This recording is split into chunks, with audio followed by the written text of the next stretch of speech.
நான் இப்போ உபவாசத்துல இருக்கேன். இதோட 2 நாள் மொத்தம் 45 மணி நேரம் உபவாசம். வெறும் தண்ணி தான் குடிச்சேன், சாப்பிடல. இந்த கான்வர்சேஷனுக்கு மரியாதை கொடுக்கணும்னு நினைச்சேன். இதுக்கான மைண்ட் செட் வரதுக்கும் ஆன்மீக நிலையை அடையவும் இதை செய்தேன். நீங்களும் பல நாட்கள் விரதம் இருப்பீங்கன்னு நான் படிச்சேன். நீங்கள் உபவாசம் இருப்பது ஏன்? நீங்க உபவாசம் இருக்கும் போது உங்க மனம் எதை நோக்கி செல்லும்? எனக்கு இது பெரிய ஆச்சரியமாக இருக்கிறது. நீங்கள் இப்போது உபவாசம் இருக்கிறீர்கள் என்னும்போது, அதுவும் உங்கள் நோக்கம்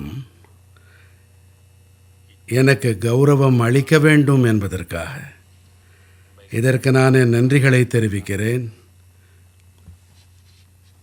பாரதத்திலே இருக்கும் சமய பாரம்பரியங்கள் அவை உண்மையிலேயே வாழ்க்கை முறைகள். மேலும் எங்களுடைய உச்சநீதிமன்றம் இந்து சமயம் பற்றி அருமையாக விளக்கம் அளித்திருக்கிறது. எங்களுடைய உச்சநீதிமன்றம் என்ன சொல்லியிருக்கிறது? இந்து மதத்திலே எந்த பூஜை புனஸ்காரங்கள் வழிமுறைகள் பற்றி இல்லை. ஆனால் இது வாழ்க்கை முறையாகும், வாழ்க்கையை வாழும் வழிமுறை. மேலும் அதிலே எங்களுடைய சாஸ்திரங்களிலே சரீரம், மனம், புத்தி, ஆன்மா, மனித பண்பு, இதனை எந்த வகையிலே மேம்படுத்துவது, இந்த அனைத்து விஷயங்கள் பற்றி ஒரு வகையிலே விவாதங்களும் உண்டு, வழிகாட்டல்களும் உண்டு, பாரம்பரியங்கள் உண்டு, வழிமுறைகள் உண்டு. அதிலே ஒன்று உண்ணா நோன்பாகவும் இருக்கிறது. உபவாசமே அனைத்தும் கிடையாது. மேலும் பாரதத்திலே கலாச்சாரமாகட்டும், தத்துவங்களாகட்டும், சில வேளைகளில் நான் கவனிக்கிறேன், ஒழுங்குமுறைக்காக நான் எளிய மொழியில் பேசினேன் என்றால், இந்தியாவை பற்றி தெரியாத பார்வையாளர்களுக்கு கூறுவேன் என்றால், வாழ்க்கையினுடைய உட்புற வெளிப்புற இருவழி ஒழுங்குமுறைக்காக இது மிகவும் பயனுடையதாக இருக்கிறது. இது வாழ்க்கையை உயர்த்தவும் பயனாகிறது. நீங்கள் உபவாசம் இருக்கும்போது நீங்களே கவனிக்கலாம். நீங்களே கூறினீர்கள் 2 நாட்களாக நீரை மட்டுமே அருந்து வருகிறீர்கள் என்று. உங்களுடைய அனைத்து இந்திரியங்களும், குறிப்பாக மனம் தொடர்பானதோ, தொடுதல் தொடர்பானதோ, சுவை தொடர்பானதோ, இவை எத்தனை விழிப்படைந்திருக்கும் என்றால் உங்களால் நீரின் மணத்தை கூட உணர முடியும். முன்னர் நீங்கள் நீரை அருந்தும்போது நீரின் மணத்தை உணர்ந்திருக்க மாட்டீர்கள். யாராவது தேநீரை எடுத்துக்கொண்டு உங்களை கடந்து சென்றால் தேநீரின் மணமோ காப்பியின் மணமோ வரும். நீங்கள் ஒரு சிறிய மலரை முன்னரும் பார்த்திருக்கலாம், இன்றும் பார்க்கலாம். அதை நீங்கள் சுலபமாக அடையாளம் காண முடிகின்றது. அதாவது உங்களுடைய அனைத்து இந்திரியங்களும் பெரிய அளவிலே மிகவும் செறிவூட்டப்பட்டு விடுகின்றன. மேலும் அவற்றின் திறன் இருக்கிறது இல்லையா, விஷயங்களை ஏற்றுக்கொள்ளும், அதற்கு எதிர்வினை ஆற்றும் திறன் பல மடங்கு அதிகரித்து விடுகின்றன. நான் இதை அனுபவித்து உணர்ந்திருக்கின்றேன். இரண்டாவதாக என்னுடைய அனுபவம், இது உங்களுடைய கருத்தோட்டத்திற்கு பெரிய அளவிலே கூர்மையை அளிக்கின்றது, புதியனவற்றை அளிக்கின்றது, மாற்றி யோசிக்கும் எண்ணமிடலை. எனக்கு தெரியாது உபவாசம் இருக்கும் மற்றவர்களின் அனுபவம் எப்படி என்று, ஆனால் எனக்கு உண்டு. இரண்டாவதாக, பெரும்பாலானவர்களுக்கு உபவாசம் என்றால் உணவை துறப்பது, உண்ணாமல் இருப்பது. இதுவும் ஒரு உடல் ரீதியான செயல்பாடாகி விடுகிறது. யாரோ ஒரு மனிதனுக்கு ஏதோ கஷ்டம் காரணமாக உணவு கிடைக்கவில்லை, வயிறு காலியாக இருக்கிறது. இதை எப்படி உபவாசம் என்று கொள்ள முடியும்? இது ஒரு அறிவியல் பூர்வமான செயல்பாடு. எடுத்துக்காட்டாக, நான் நீண்ட காலமாக உபவாசம் இருந்து வருகிறேன் என்றால், உபவாசம் இருக்கும் முன்பாக நான் 5-7 நாட்கள் ஒட்டுமொத்த உடலையும் சுத்தம் செய்ய என்னென்ன உண்டோ, ஆயுர்வேத வழிமுறைகள், யோக வழிமுறைகள் அல்லது எங்கள் பாரம்பரிய வழிமுறைகளை பின்பற்றி வருகிறேன். பிறகு என் முயற்சி உபவாசத்தை தொடங்கும் முன்பாக நிறைய தண்ணீர் அருந்துவேன். முடிந்த அளவுக்கு நீரை நான் பருகுவேன். நச்சுத்தன்மை அகற்றல் என்று கூறுவார்கள் இல்லையா, இதற்கு ஒரு வகையிலே உடல் தயாராக்கி விடுகின்றது. அடுத்து நான் உபவாசம் இருக்கும்போது எனக்கு அது ஒரு பக்தியாகின்றது. என்னை பொறுத்தவரையில் உபவாசம் ஒரு ஒழுங்குமுறை. மேலும் நான் உபவாசம் இருக்கும் வேளையிலே எத்தனைதான் வெளிப்புற செயல்பாடுகளில் ஈடுபட்டாலும் அப்போதும் நான் என் உள் மனதிலே அமிழ்ந்து போயிருக்கிறேன். எனக்கு உள்ளே ஆழ்ந்திருக்கிறேன். இந்த என்னுடைய அனுபவம் ஒரு அற்புதமான ஒன்றாக இருக்கின்றது. மேலும் இந்த உபவாசத்தை ஏதோ ஒரு புத்தகத்தை படித்தோ யாரிடமோ உபதேசம் பெற்றுக்கொண்டோ அல்லது என் குடும்பத்தில் யாரோ உபவாசம் இருக்கிறார்கள் என்பதை பின்பற்றியெல்லாம் செய்யவில்லை. நான் எனக்கு சொந்தமாக ஒரு அனுபவம் உண்டு. பள்ளி பருவத்திலே எங்கள் பக்கத்தில் காந்தியடிகளின் விருப்பம் என்னவென்றால் பசு பாதுகாப்பு. இது தொடர்பாக ஒரு இயக்கம் நடந்து வந்தது. அரசாங்கம் சட்டம் ஏதும் இயற்றவில்லை. அந்த காலத்தில் தேசம் நெடுக ஒரு நாள் உபவாசம் இருந்தார்கள். பொதுவிடத்தில் அமர்ந்து கொண்டு உபவாசம் இருக்கும் நிகழ்ச்சி அது. நாங்களோ சிறுவர்கள். அப்போதுதான் தொடக்கப் பள்ளியிலிருந்து வெளிவந்திருந்தோம். அதில் பங்கெடுக்க வேண்டும் என்று என் மனதில் தோன்றியது. அதுதான் என் வாழ்க்கையின் முதல் அனுபவமாக இருந்தது. அத்தனை சிறிய வயதிலே எனக்கு பசி எடுக்கவில்லை, உண்ண வேண்டும் என்ற விருப்பமில்லை. என்னிடம் புதியதொரு விழிப்பு நிலை உண்டானது, புதிய சக்தி கிடைத்தது எனக்கு. இதில் ஏதோ விஞ்ஞானம் இருக்கிறது என்று உறுதிப்பட்டது. இதிலே உண்பதோ உண்ணாமல் இருப்பதோ என்ற இருமைகள் எல்லாம் இல்லை. இவற்றுக்கு அப்பாற்பட்ட விஷயம். பிறகு மெல்ல மெல்ல எனக்கு நானே பல பிரயோகங்கள் மூலம் என் உடலை, உள்ளத்தை உறுதியாக்கும் முயற்சியில் ஈடுபட்டேன். இப்படிப்பட்ட நீண்டதொரு செயல்பாட்டிற்கு பிறகு உபவாசத்தை மேற்கொண்டேன். அடுத்த விஷயம் என்னவென்றால், என்னுடைய செயல்பாடு தடைப்பட்டதே இல்லை. நான் அதே அளவு பணியாற்றுகின்றேன், சில வேளைகளில் அதிகம் செய்கிறேன் என்றும் உணர்கிறேன். இன்னொரு விஷயம் என்னவென்றால், உபவாச காலத்திலே ஒருவேளை என் கருத்துக்களை வெளிப்படுத்த வேண்டியிருந்தால் எங்கிருந்து கருத்துக்கள் வருகின்றன, எப்படி வருகின்றன என்று நான் ஆச்சரியப்பட்டு போகின்றேன். அற்புதமான உணர்வை உணர்கிறேன். அதாவது என்னவென்றால், இதற்கு நீண்ட வரலாறு உண்டு. ஒருவேளை கேட்டால் நீங்கள் களைத்து போவீர்கள். எங்கள் நாட்டிலே ஒரு சாதுர்மாசிய பாரம்பரியம் உண்டு. மழைக்காலம் வரும்போது அப்போது செரிமான சக்தி கணிசமாக குறையும் என்று நாம் அறிவோம்.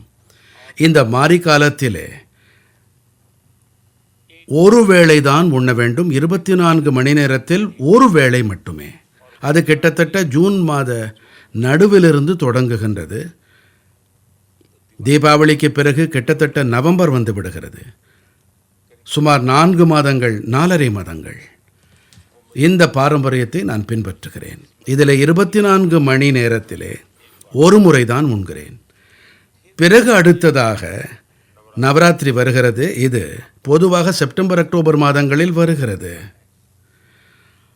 அப்போது நாடு முழுவதிலும் துர்கா பூஜை உற்சவம் நடக்கின்றது.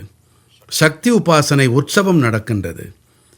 அது 9 நாட்களுக்கு நடைபெறுகின்றது.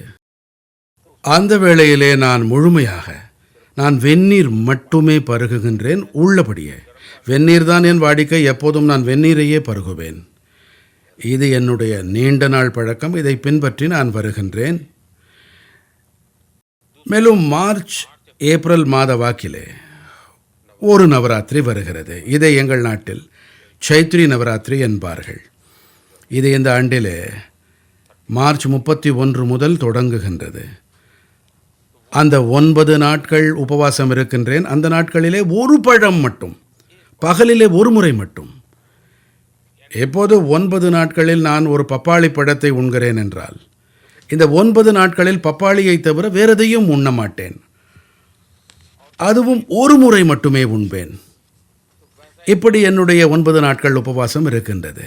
இப்படி ஆண்டு முழுவதும் என்னுடைய பல்லாண்டு காலமாக வழிமுறையை பின்பற்றி வருகின்றேன். இதை நான் 55 ஆண்டுகளாக கடைபிடித்து வருகின்றேன் என்று நான் சொல்லுவேன். நீங்க விரதம் இருக்கிற நேரத்துல கூட உலக தலைவர்களை சந்திச்சிருக்கீங்களா? அவங்க அதை பத்தி என்ன நினைக்கிறாங்க? விரதம் இருக்கிற உங்களோட திறனை பத்தி என்ன யோசிப்பாங்க? நீங்க சொன்னது சரிதான். நான் விரதம் இருந்த 2 நாளும் இந்த நிகழ்ச்சி பற்றிய என்னோட சிந்தனை கவனம் எல்லாமே மேம்பட்டுச்சு. நீங்க விரதம் இருந்தப்ப உலக தலைவர்களை சந்திச்சிருப்பீங்க, அதை பத்தி சொல்லுங்க. அது என்னவென்றால், பெரும்பாலானவர்களுக்கு இது பற்றி நான் தெரிவிப்பதில்லை. இது என்னுடைய தனிப்பட்ட விஷயம். இதை விளம்பரப்படுத்த நான் விரும்புவதில்லை. ஆனாலும் மக்களுக்கு கொஞ்சம் தெரிய ஆரம்பித்து விட்டது. நான் சிஎம் பிஎம் ஆன பிறகுதான் மக்களுக்கு தெரிய வந்தது. ஆனால் இது என்னுடைய மிக தனிப்பட்ட விஷயம் மட்டுமே. ஆனால் தெரிய வந்ததற்கு பிறகு நல்ல முறையிலே நான் மற்றவர்களுக்கு எடுத்து கூறுகிறேன். இது மற்றவர்களுக்கு உதவியாக இருக்கலாமே கூட. இது ஒன்றும் என் தனிப்பட்ட சொத்து இல்லையே. என்னுடைய அனுபவம் யாருக்கும் பயனுடையதாக இருக்கலாமே. என்னுடைய வாழ்க்கையே மற்றவர்களுக்காகத்தானே. எடுத்துக்காட்டாக நான் பிரதமரான பிறகு அப்போது ஜனாதிபதி ஒபாமாவுடன் வெள்ளை மாளிகையிலே இருதரப்பு சந்திப்பு நடந்தது. அவர் டின்னருக்கு ஏற்பாடு செய்திருந்தார். அப்போது இரு அரசுகளுக்கும் இடையே விவாதிக்கப்பட்டது, என்ன இது, டின்னரை அவசியம் செய்யுங்கள், ஆனால் பிரதமர் ஏதும் உண்ணவில்லையே. அவர்கள் மிகவும் கவலைப்பட்டார்கள். என்னது, இத்தனை பெரிய தேசத்தின் பிரதமர் வருகிறார், அவர் எதுவும் உண்ணாமல் எப்படி என்று கேட்டார்கள் அவர்கள். நாங்கள் அமர்ந்தபோது எனக்கு வெந்நீர் வந்தது. நான் மிகுந்த நகைச்சுவையோடு ஒபாமா அவர்களிடம் கூறினேன், பாருங்கள் ஐயா, என்னுடைய டின்னர் வந்து விட்டது என்றேன். இப்படி சொல்லி நான் கோப்பையை எடுத்து வைத்தேன். பிறகு 2வது முறை நான் சென்றபோது அவருக்கு நினைவிருந்தது. பாருங்கள், போன முறை நீங்கள் உபவாசத்தில் இருந்தீர்கள், இந்த முறை சென்றபோது மதிய உணவு, இந்த முறை உபவாசம் இல்லை, 2 மடங்கு உண்ண வேண்டும் என்றார். மொத்தத்துல 20ஆம் நூற்றாண்டோட பெரும் தலைவர்கள்ல காந்தியும் ஒருத்தர், 21ஆம் நூற்றாண்டோட பெரும் தலைவர்கள்ல நீங்களும் ஒருத்தர். இந்த 2 நூற்றாண்டுகளும் வித்தியாசமானது. புவிசார் அரசியலை மிகவும் சாதுரியமா நீங்க கையாளறீங்க. நீங்க ஒரு சமநிலையை கண்டுபிடிச்சிருக்கீங்க. உலக மேடையில சக்தி வாய்ந்த நாடுகளோட பேச்சுவார்த்தை நடத்தும் போது நேசிக்கப்படுவது. நான் பிறந்தது குஜராத்தில் நடந்தது. மேலும் குஜராத்திலே, வடக்கு குஜராத்திலே, மெஹசானா மாவட்டத்திலே வடுநகர் என்ற ஒரு சிறிய குடியிருப்பு பகுதியிலே. உள்ளபடியே இந்த இடம் மிகவும் சரித்திர முக்கியத்துவம் வாய்ந்தது. அங்கேதான் நான் பிறந்தேன், அங்கேதான் நான் படித்தேன். இப்போது நாம் இன்றைய உலகை பார்க்கும்போது நான் கிராமத்தில் அங்கே வசிக்கும் காலத்தில் நான் வாழ்ந்த சூழ்நிலையிலே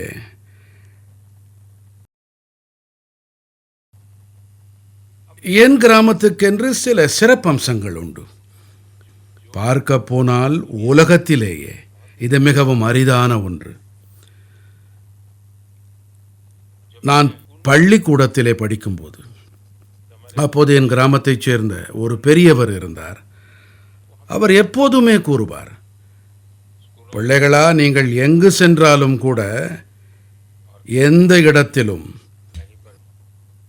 எங்காவது ஏதோ செதுக்கப்பட்ட கடிதங்கள் ஏதாவது காண நேர்ந்தால், அல்லது வரையப்பட்ட கடிதங்கள் கிடைத்தால், செதுக்கப்பட்ட சிற்பம் ஏதும் கிடைத்தால், அதை பள்ளியின் இந்த மூலையில் சேகரித்து வையுங்கள் என்பார். எனக்கு இதில் ஆர்வம் அதிகரித்த போது, புரிய வந்த போது தெரிய வந்தது, எங்களுடைய கிராமம் பழமையானது, வரலாற்று பூர்வமானது. பள்ளியில் விவாதம் நடக்கும்போது அதிலிருந்தும் தகவல்கள் கிடைத்தன. பின்னர் ஒரு காலம் சீனா ஒரு படத்தை தயாரித்தார்கள். நான் அந்த திரைப்படம் தொடர்பாக செய்தித்தாள் ஒன்றில் படிக்க நேர்ந்தது. சீன தத்துவ ஞானி ஹுவாங் சுவாங், அவர் என் கிராமத்தில் கணிசமான காலம் வாழ்ந்திருக்கிறார். பல நூற்றாண்டுகள் முன்பாக வந்திருக்கிறார்.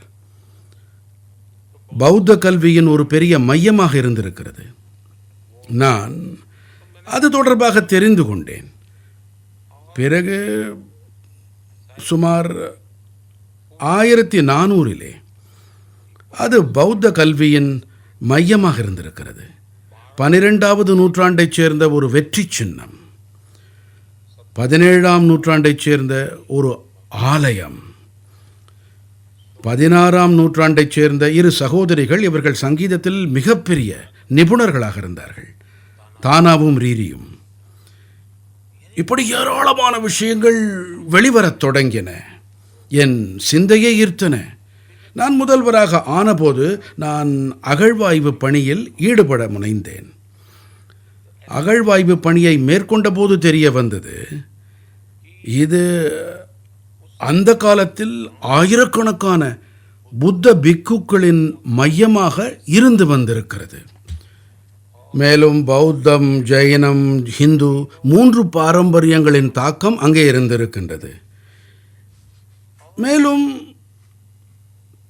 எங்களுக்கு வரலாற்று புத்தகங்களோடு மட்டும் நின்று போகும் விஷயமாக இருக்கவில்லை. அங்கே ஒவ்வொரு கல்லும் பேசியது, ஒவ்வொரு சுவரும் பல்லாயிரம் கதைகள் சொல்லின. பிறகு நாங்கள் அகழ்வாய்வு செய்யும் பணிகளை தொடங்கிய போது அங்கே கிடைத்த பொருட்கள் வரலாற்று ரீதியான மகத்துவம் வாய்ந்தவை. இதுவரை அங்கே 2800 ஆண்டுகள் வரையான சான்றுகள் கிடைத்திருக்கின்றன. இது உள்ளபடியே மிகப்பெரிய நகராக, அழிக்க முடியாத அளவுக்கு 2800 ஆண்டுகளுக்கு முன்பு வசிப்பிடமாக மனிதர்கள் அங்கே வாழ்ந்திருந்தார்கள். 2800 ஆண்டுகள் முன்பான அவர்கள் வளர்ச்சி எப்படி இருந்திருக்கிறது என்பதற்கான சான்றுகள் கிடைத்திருக்கின்றன.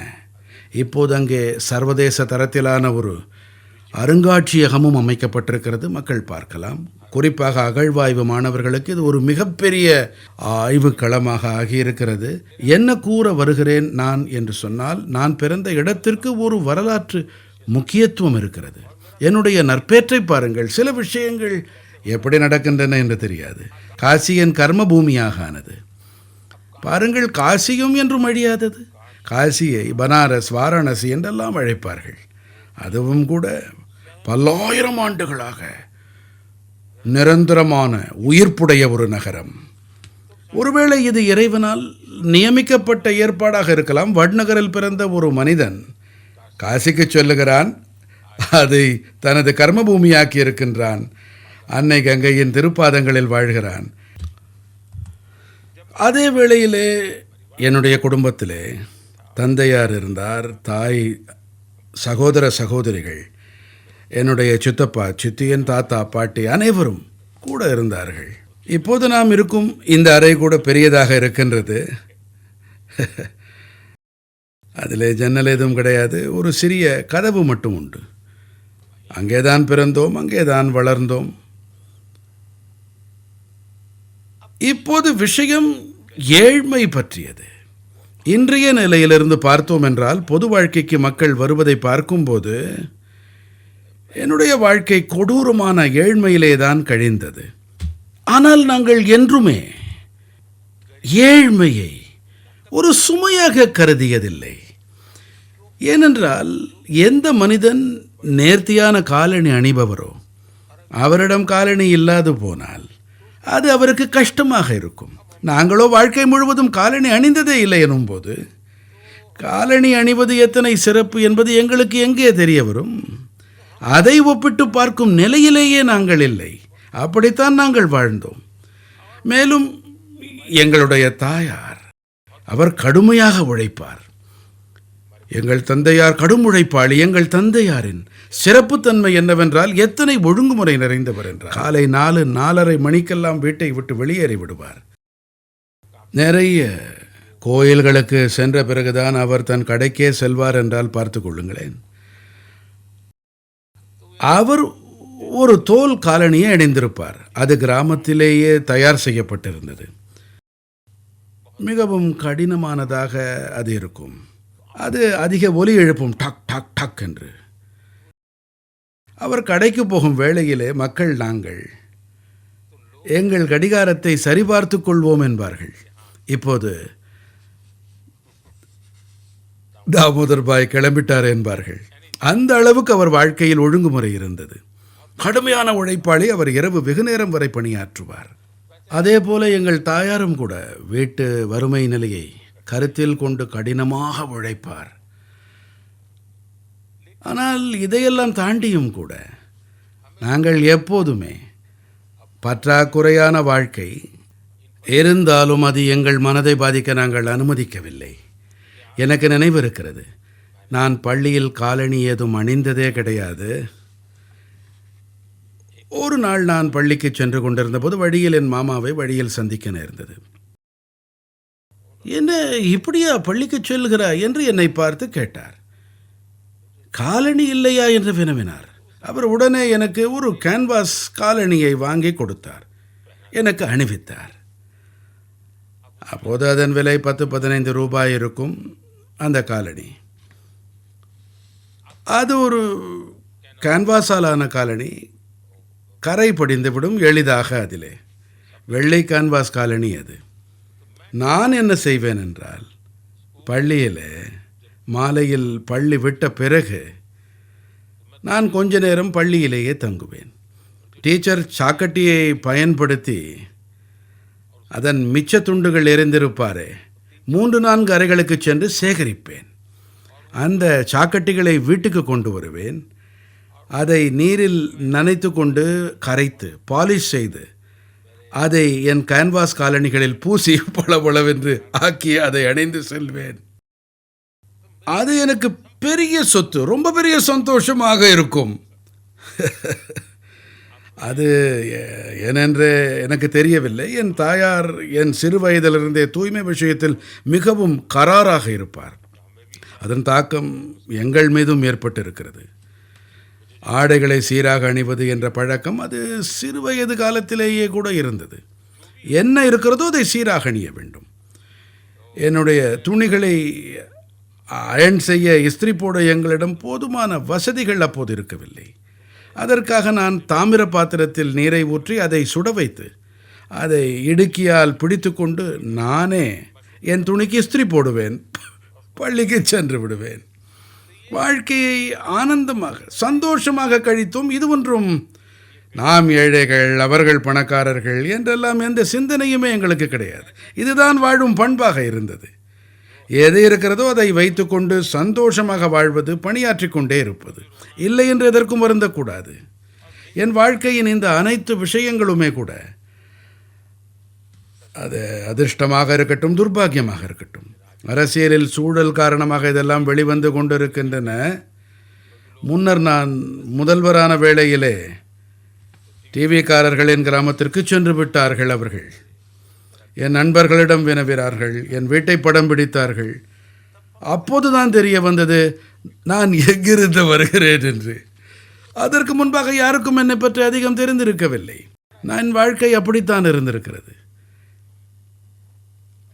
என் தாயாரை பற்றி ஒன்று சொல்ல வேண்டும்.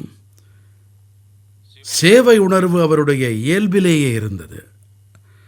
அவருக்கு பாரம்பரியமாக சில விஷயங்கள் இயல்பாகவே வரும். மருந்துகள், குழந்தைகளுக்கு அவரே வைத்தியம் பார்ப்பார். காலையிலே சூரியன் உதிக்கும் முன்பாகவே குழந்தைகளுக்கு வைத்தியம் பார்க்க தொடங்கி விடுவார். ஆகையால் காலையிலேயே மக்கள் வீட்டுக்கு குழந்தைகளை அழைத்து வருவார்கள். அவை அழும். ஆகையால் நாங்களும் சீக்கிரமாகவே எழுந்திருக்க வேண்டி வந்தது. தாயார் தொடர்ந்து வைத்தியம் பார்த்து வருவார். இந்த சேவை உணர்வு இருக்கிறதே, அது இந்த காரணத்தினாலே தான் வளர்ந்து மலர்ந்து இருக்கிறது. சமூகத்தின் பால் புரிந்துணர்வு, மக்களுக்கு நல்ல செய்தல், இத்தகைய குடும்பம் காரணமாக உள்ளபடியே பார்த்தால் தாயாரின், தந்தையாரின், என் ஆசிரியர்களின், யாரோடெல்லாம் எனக்கு அறிமுகமானதோ எல்லோராலும் என் வாழ்க்கை உருவானது. உங்களோட அனுபவம் பத்தி சொன்னீங்க. உங்களுக்கு திறமை இருக்கு. இன்னைக்கு உலகத்தோட மிகப்பெரிய அமைதி தூதரா மாறத்துக்கு உங்ககிட்ட புவிசார் அரசியல் செல்வாக்கு இருக்கு. பல போர்கள் நடந்துட்டு இருக்கு. அமைதியை உருவாக்க நீங்க என்ன பண்ணுவீங்க? போர் செய்யற 2 நாடுகளுக்கு மத்தியில எப்படி அமைதியை கொண்டு வருவீங்க? நான் அனைத்து இளைஞர்களுக்கும் கூற விரும்புவதெல்லாம், வாழ்க்கையினிலே இரவு எத்தனைதான் இருள் நிறைந்ததாக இருக்கட்டும், அது இரவு மட்டும்தான். பொழுது புலர்வது உறுதி. அந்த வகையினிலே நம்மிடம் பொறுமை வேண்டும், தன்னம்பிக்கை வேண்டும். சரி, இதுதான் நிலைமை. சூழ்நிலை காரணமாக நான் இல்லை, இறைவன் என்னை ஏதோ காரணத்திற்காக அனுப்பியிருக்கிறார் என்ற உணர்வு வேண்டும். நான் ஒன்றும் தனியாள் அல்ல. யார் என்னை அனுப்பியிருக்கிறாரோ அவர் என்னுடன் கூடவே இருக்கிறார். இந்த அசையாத நம்பிக்கை வேண்டும். சிரமங்கள் எல்லாம் சோதிக்க மட்டுமே ஏற்பட்டிருக்கின்றன. சிரமங்கள் என்னை தோல்வியடைய ஏற்படவில்லை. கஷ்டங்கள் என்னை உறுதிப்படுத்தவே அமைந்திருக்கின்றன. கஷ்டங்கள் எனக்கு ஏமாற்றமடைய ஏற்படவில்லை. நான் அனைத்து கஷ்டங்கள், சங்கடங்களை எப்போதும் சந்தர்ப்பங்களாக மாற்றுகிறேன். இதை இளைஞர்களுக்கு கூறுவேன். இரண்டாவதாக, பொறுமை தேவை. குறுக்கு வழி உதவாது. எங்கள் நாட்டில் ரயில் நிலையங்களில் எழுதப்பட்டிருக்கும், பாலம் வழியாக கடப்பதற்கு பதில் சிலர் தடங்களில் இறங்கி சிலர் குறுக்கே கடப்பார்கள். ஒரு வாக்கியம் எழுதப்பட்டிருக்கும், shortcut will cut you short. நான் இளைஞர்களிடமும் இதையே கூற விரும்புகிறேன். Shortcut will cut you short. குறுக்கு வழி உதவாது. பொறுமை தேவை, நிதானம் வேண்டும். மேலும் நமக்கு என்ன பொறுமை கொடுக்கப்பட்டாலும் கூட அதை உயிர்ப்பால் நிரப்ப வேண்டும். அதை துடிப்போடு வாழ்ந்து பார்க்க வேண்டும். அதில் சந்தோஷம் அடைய வேண்டும். என் கருத்து என்னவென்றால், இது மனிதனின் வாழ்க்கையிலே சிறப்பை அளிக்கும். ஒருவரிடத்திலே நிறைய இருக்கின்றது, வளம் நிறைந்திருக்கின்றது, கவலையே கிடையாது. அவரும் கூட போர்வையை போர்த்தி கொண்டு உறங்கினார் என்றால் அவரும் நஷ்டப்பட்டு போவார். இதெல்லாம் என்னிடம் இருக்கலாம். இருந்தாலும் கூட நான் என் திறமையால் பெருக்குவேன் என்று முடிவெடுக்க வேண்டும். என்னுடைய திறமையால் சமூகத்துக்கு நிறைய பங்களிப்பளிக்க வேண்டும். நான் நல்ல நிலையில் இருந்தாலுமே கூட செய்ய நிறைய இருக்கிறது. நான் மோசமான நிலையில் இருந்தாலும் கூட செய்ய நிறைய பணி இருக்கின்றது. இதையே விரும்புகிறேன். அடுத்ததாக நான் பார்க்கிறேன், சிலர் போதும்பா எத்தனை கற்றுக்கொண்டாச்சு, இதுக்கு மேலே வேணான்பார்கள். வாழ்க்கையிலே உள்ளே இருக்கும் மாணவனை என்றுமே மரணிக்க விடக்கூடாது. தொடர்ச்சியாக கற்றுக்கொண்டே இருக்க வேண்டும். அனைத்தையும் கற்றுக்கொண்டே முடிந்த மட்டில் நாம் இருக்க வேண்டும். ஒருவேளை ஏதோ ஒரு காரியத்திற்காக வாழ்ந்தே ஆக வேண்டும் என்றால், என்னுடைய மொழி குஜராத்தி மொழி. குஜராத்தி என் தாய்மொழி. மேலும் நான் ஹிந்தி மொழியை அறிந்திருக்கவில்லை. வாக்குச்சாதுரியம் என்றால் என்ன? எப்படி உரையாட வேண்டும்? தந்தையாரோடு தேநீர் கடையில் அமர்ந்திருக்கும் போது மிகச்சிறிய வயதிலே ஏராளமானவர்களை சந்திக்கும் வாய்ப்பு கிடைத்தது. அப்போது ஒவ்வொரு முறையும் ஏதாவது கற்றுக்கொள்ளும் வாய்ப்பு கிடைத்தது. அவர்களின் நடைமுறை, பேசும் வழிமுறை, இவற்றிலிருந்து நான் கற்றுக்கொண்டேன். ஆம், இந்த விஷயங்கள் இந்த நிலையில் நாம் இன்று இல்லை என்றாலும் அப்படி இருந்தால் ஏன் இப்படி செய்யக்கூடாது, இப்படி ஏன் நடக்கக்கூடாது? இந்த கற்கும் இயல்பு இருக்கிறதே, எப்போதும் இருக்க வேண்டும். மேலும் நான் பார்த்த இன்னொரு விஷயம், பெரும்பாலான பேர்களிடம்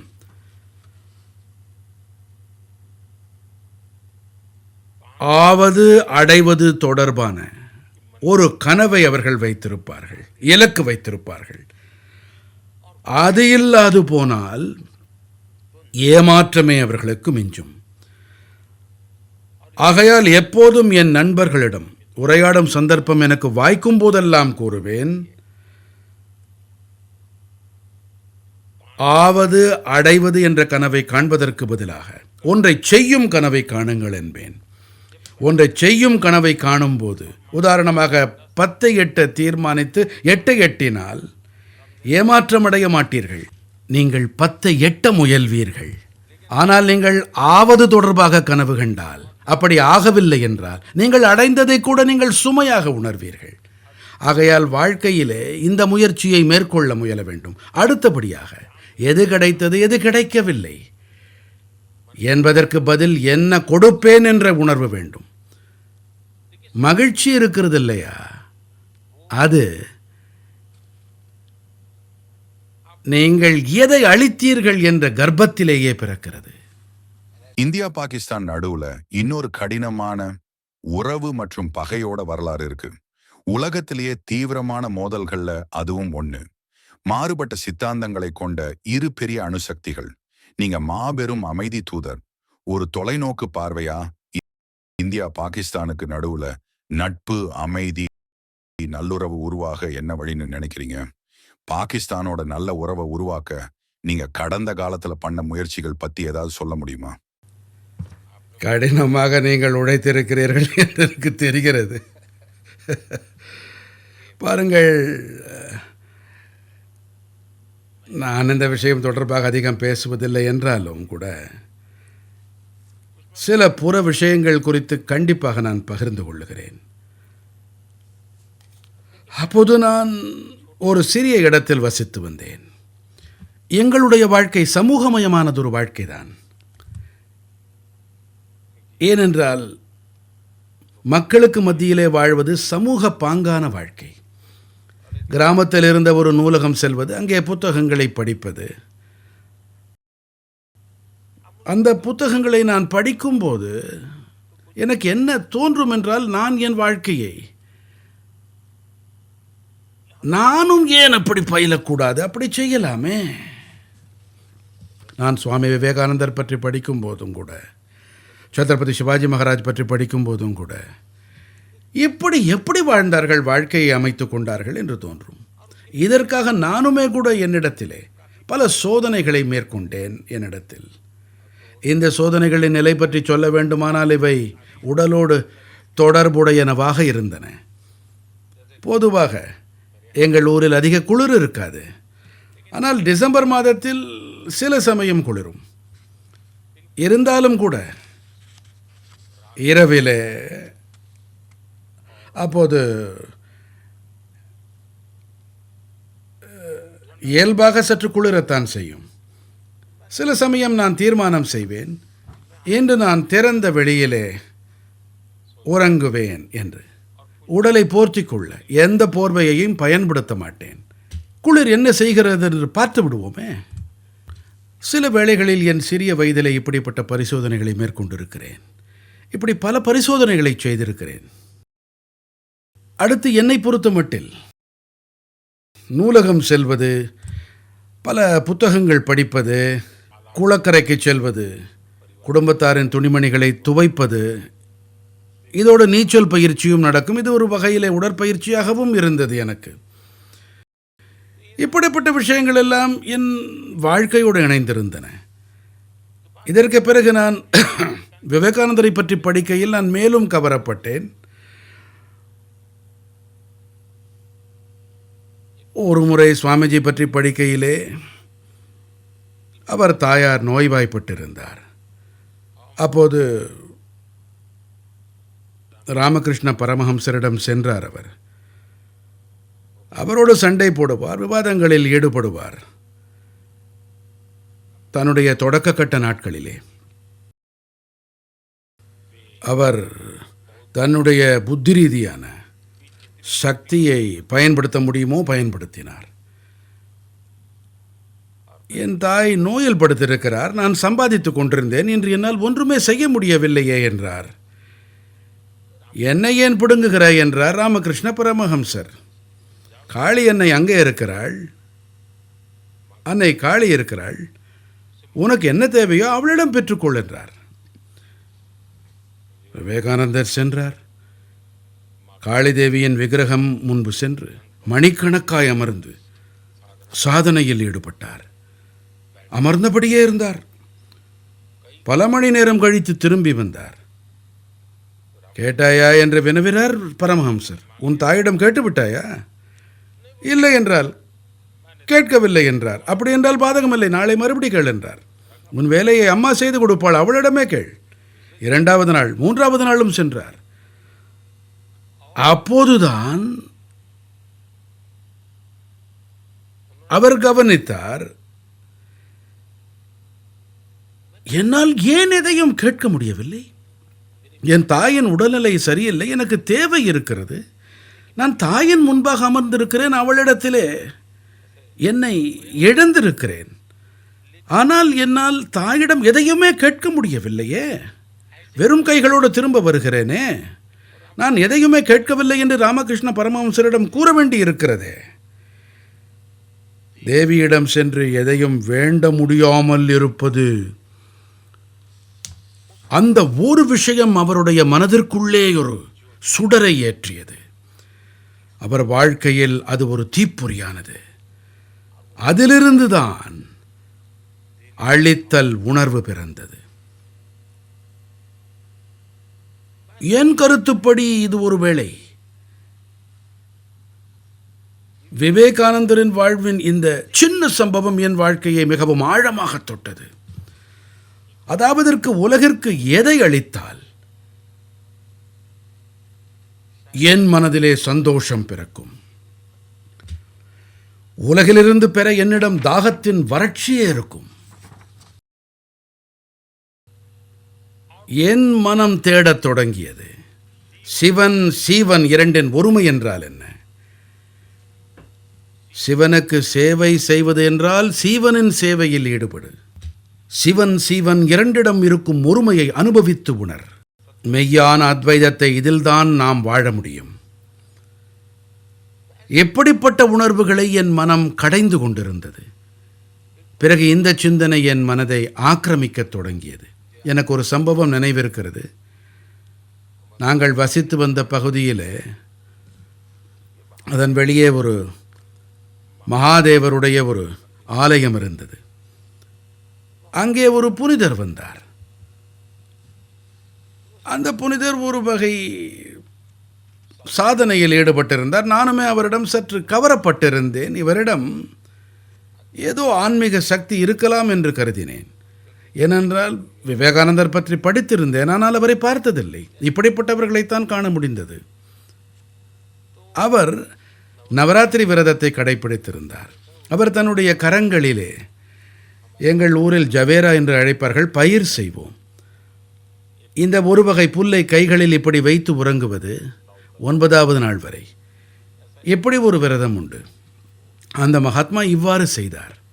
அந்த நாட்களில்தான் என்னுடைய மாமாவினுடைய குடும்பத்திலே என் சித்திகளில் ஒருவருக்கு திருமணம் நடக்கவிருந்தது. என் குடும்பம் முழுவதும் மாமாவின் வீட்டிற்கு செல்ல ஏற்பாடு. மாமாவின் வீட்டிற்கு செல்வது என்பது எந்த குழந்தைக்கும் சந்தோஷமான விஷயம். நான் இங்கே தான் இருப்பேன், நான் வரமாட்டேன் என்று என் வீட்டாரிடம் கூறிவிட்டேன். நான் இந்த சுவாமிஜியின் சேவையில் ஈடுபடுவேன். இவர் கைகளில் இதை வைத்திருப்பதால் உண்ணவோ அருந்தவோ முடியாது, நான் உதவுவேன் என்று சொன்னேன். அந்த சிறு வயதில் நான் திருமணத்திற்கு செல்லவில்லை, இவரோடையே இருந்தேன். அந்த சுவாமிஜியின் சேவையில் ஈடுபட்டிருந்தேன். இந்த திசையில் தான் என் மனம் ஈடுபட்டிருந்தது. சில சமயம் இராணுவத்தில் பணிபுரிபவர்கள் என் ஊரைச் சேர்ந்தவர்கள் விடுமுறையில் வந்தால் சீருடை அணிந்து அவர்கள் செல்லும் பொழுது நான் நாள் முழுக்க நானும் அவர்கள் பின்னாலேயே சுற்றி சுற்றி வருவேன். அட, தேச சேவையில் எப்படி ஈடுபடுகிறார்கள் என்று. ஆனால் ஒன்று, எனக்காக அல்ல, ஏதோ ஒன்றை சாதிக்க வேண்டும் என்ற உணர்வு மட்டும் இருந்தது. அதிக புரிதல் இல்லை, எந்த செயல் திட்டமும் கிடையாது. பசி இருந்தது. அதாவது இந்த வாழ்க்கையை தெரிந்து கொள்ள, அடையாளம் காண. இப்படித்தான் நான் வெளிப்பட்டேன், கிளம்பி விட்டேன். அங்கே ராமகிருஷ்ண மிஷனோடு எனக்கு தொடர்பு ஏற்பட்டு அங்கே இருந்த துறவிகள் என்னை மிகவும் நேசித்தார்கள், ஆசி அளித்தார்கள். சுவாமி ஆத்மஸ்தானந்தாஜியுடன் என் நெருக்கம் அதிகமானது. அவர் கிட்டத்தட்ட 100 ஆண்டுகள் வரை வாழ்ந்திருந்தார். அவருடைய வாழ்வின் கடைசி தருணங்களிலே என்னுடைய பெருமாசை என்னவென்றால், பிரதமர் இல்லத்தில் அவர் வசிக்க வேண்டும் என்பதுதான். பொறுப்புகள் காரணமாக அவரால் வர முடியவில்லை என்றாலும் நான் முதல்வராக இருந்தபோது வந்திருக்கிறார். அவருடைய ஆசிகள் எனக்கு நிரம்ப கிடைத்திருக்கின்றது. அவர்தான் எனக்கு வழிகாட்டினார். நீ ஏன் இங்கே வர நினைக்கிறாய்? நீ செய்ய வேண்டிய வேலை வேறு இடத்திலே. உன்னுடைய நலன் உனக்கு முதன்மையா அல்லது சமூக நலன் முதன்மையா? விவேகானந்தர் கூறியதெல்லாம் சமூக நன்மைக்குத்தானே. நீ சேவை புரியவே படைக்கப்பட்டிருக்கிறாய். நான் ஒரு வகையிலே அப்போது ஏமாற்றமடைந்தேன். உபதேசம் கிடைத்ததே தவிர உதவி கிடைக்கவில்லையே. பிறகு நான் என் பாதையில் பயணிக்கத் தொடங்கினேன். பல இடங்களில் இமயமலை பகுதிகளில் தெரிந்தேன். நிறைய அனுபவம் அடைந்தேன், பார்த்தேன்.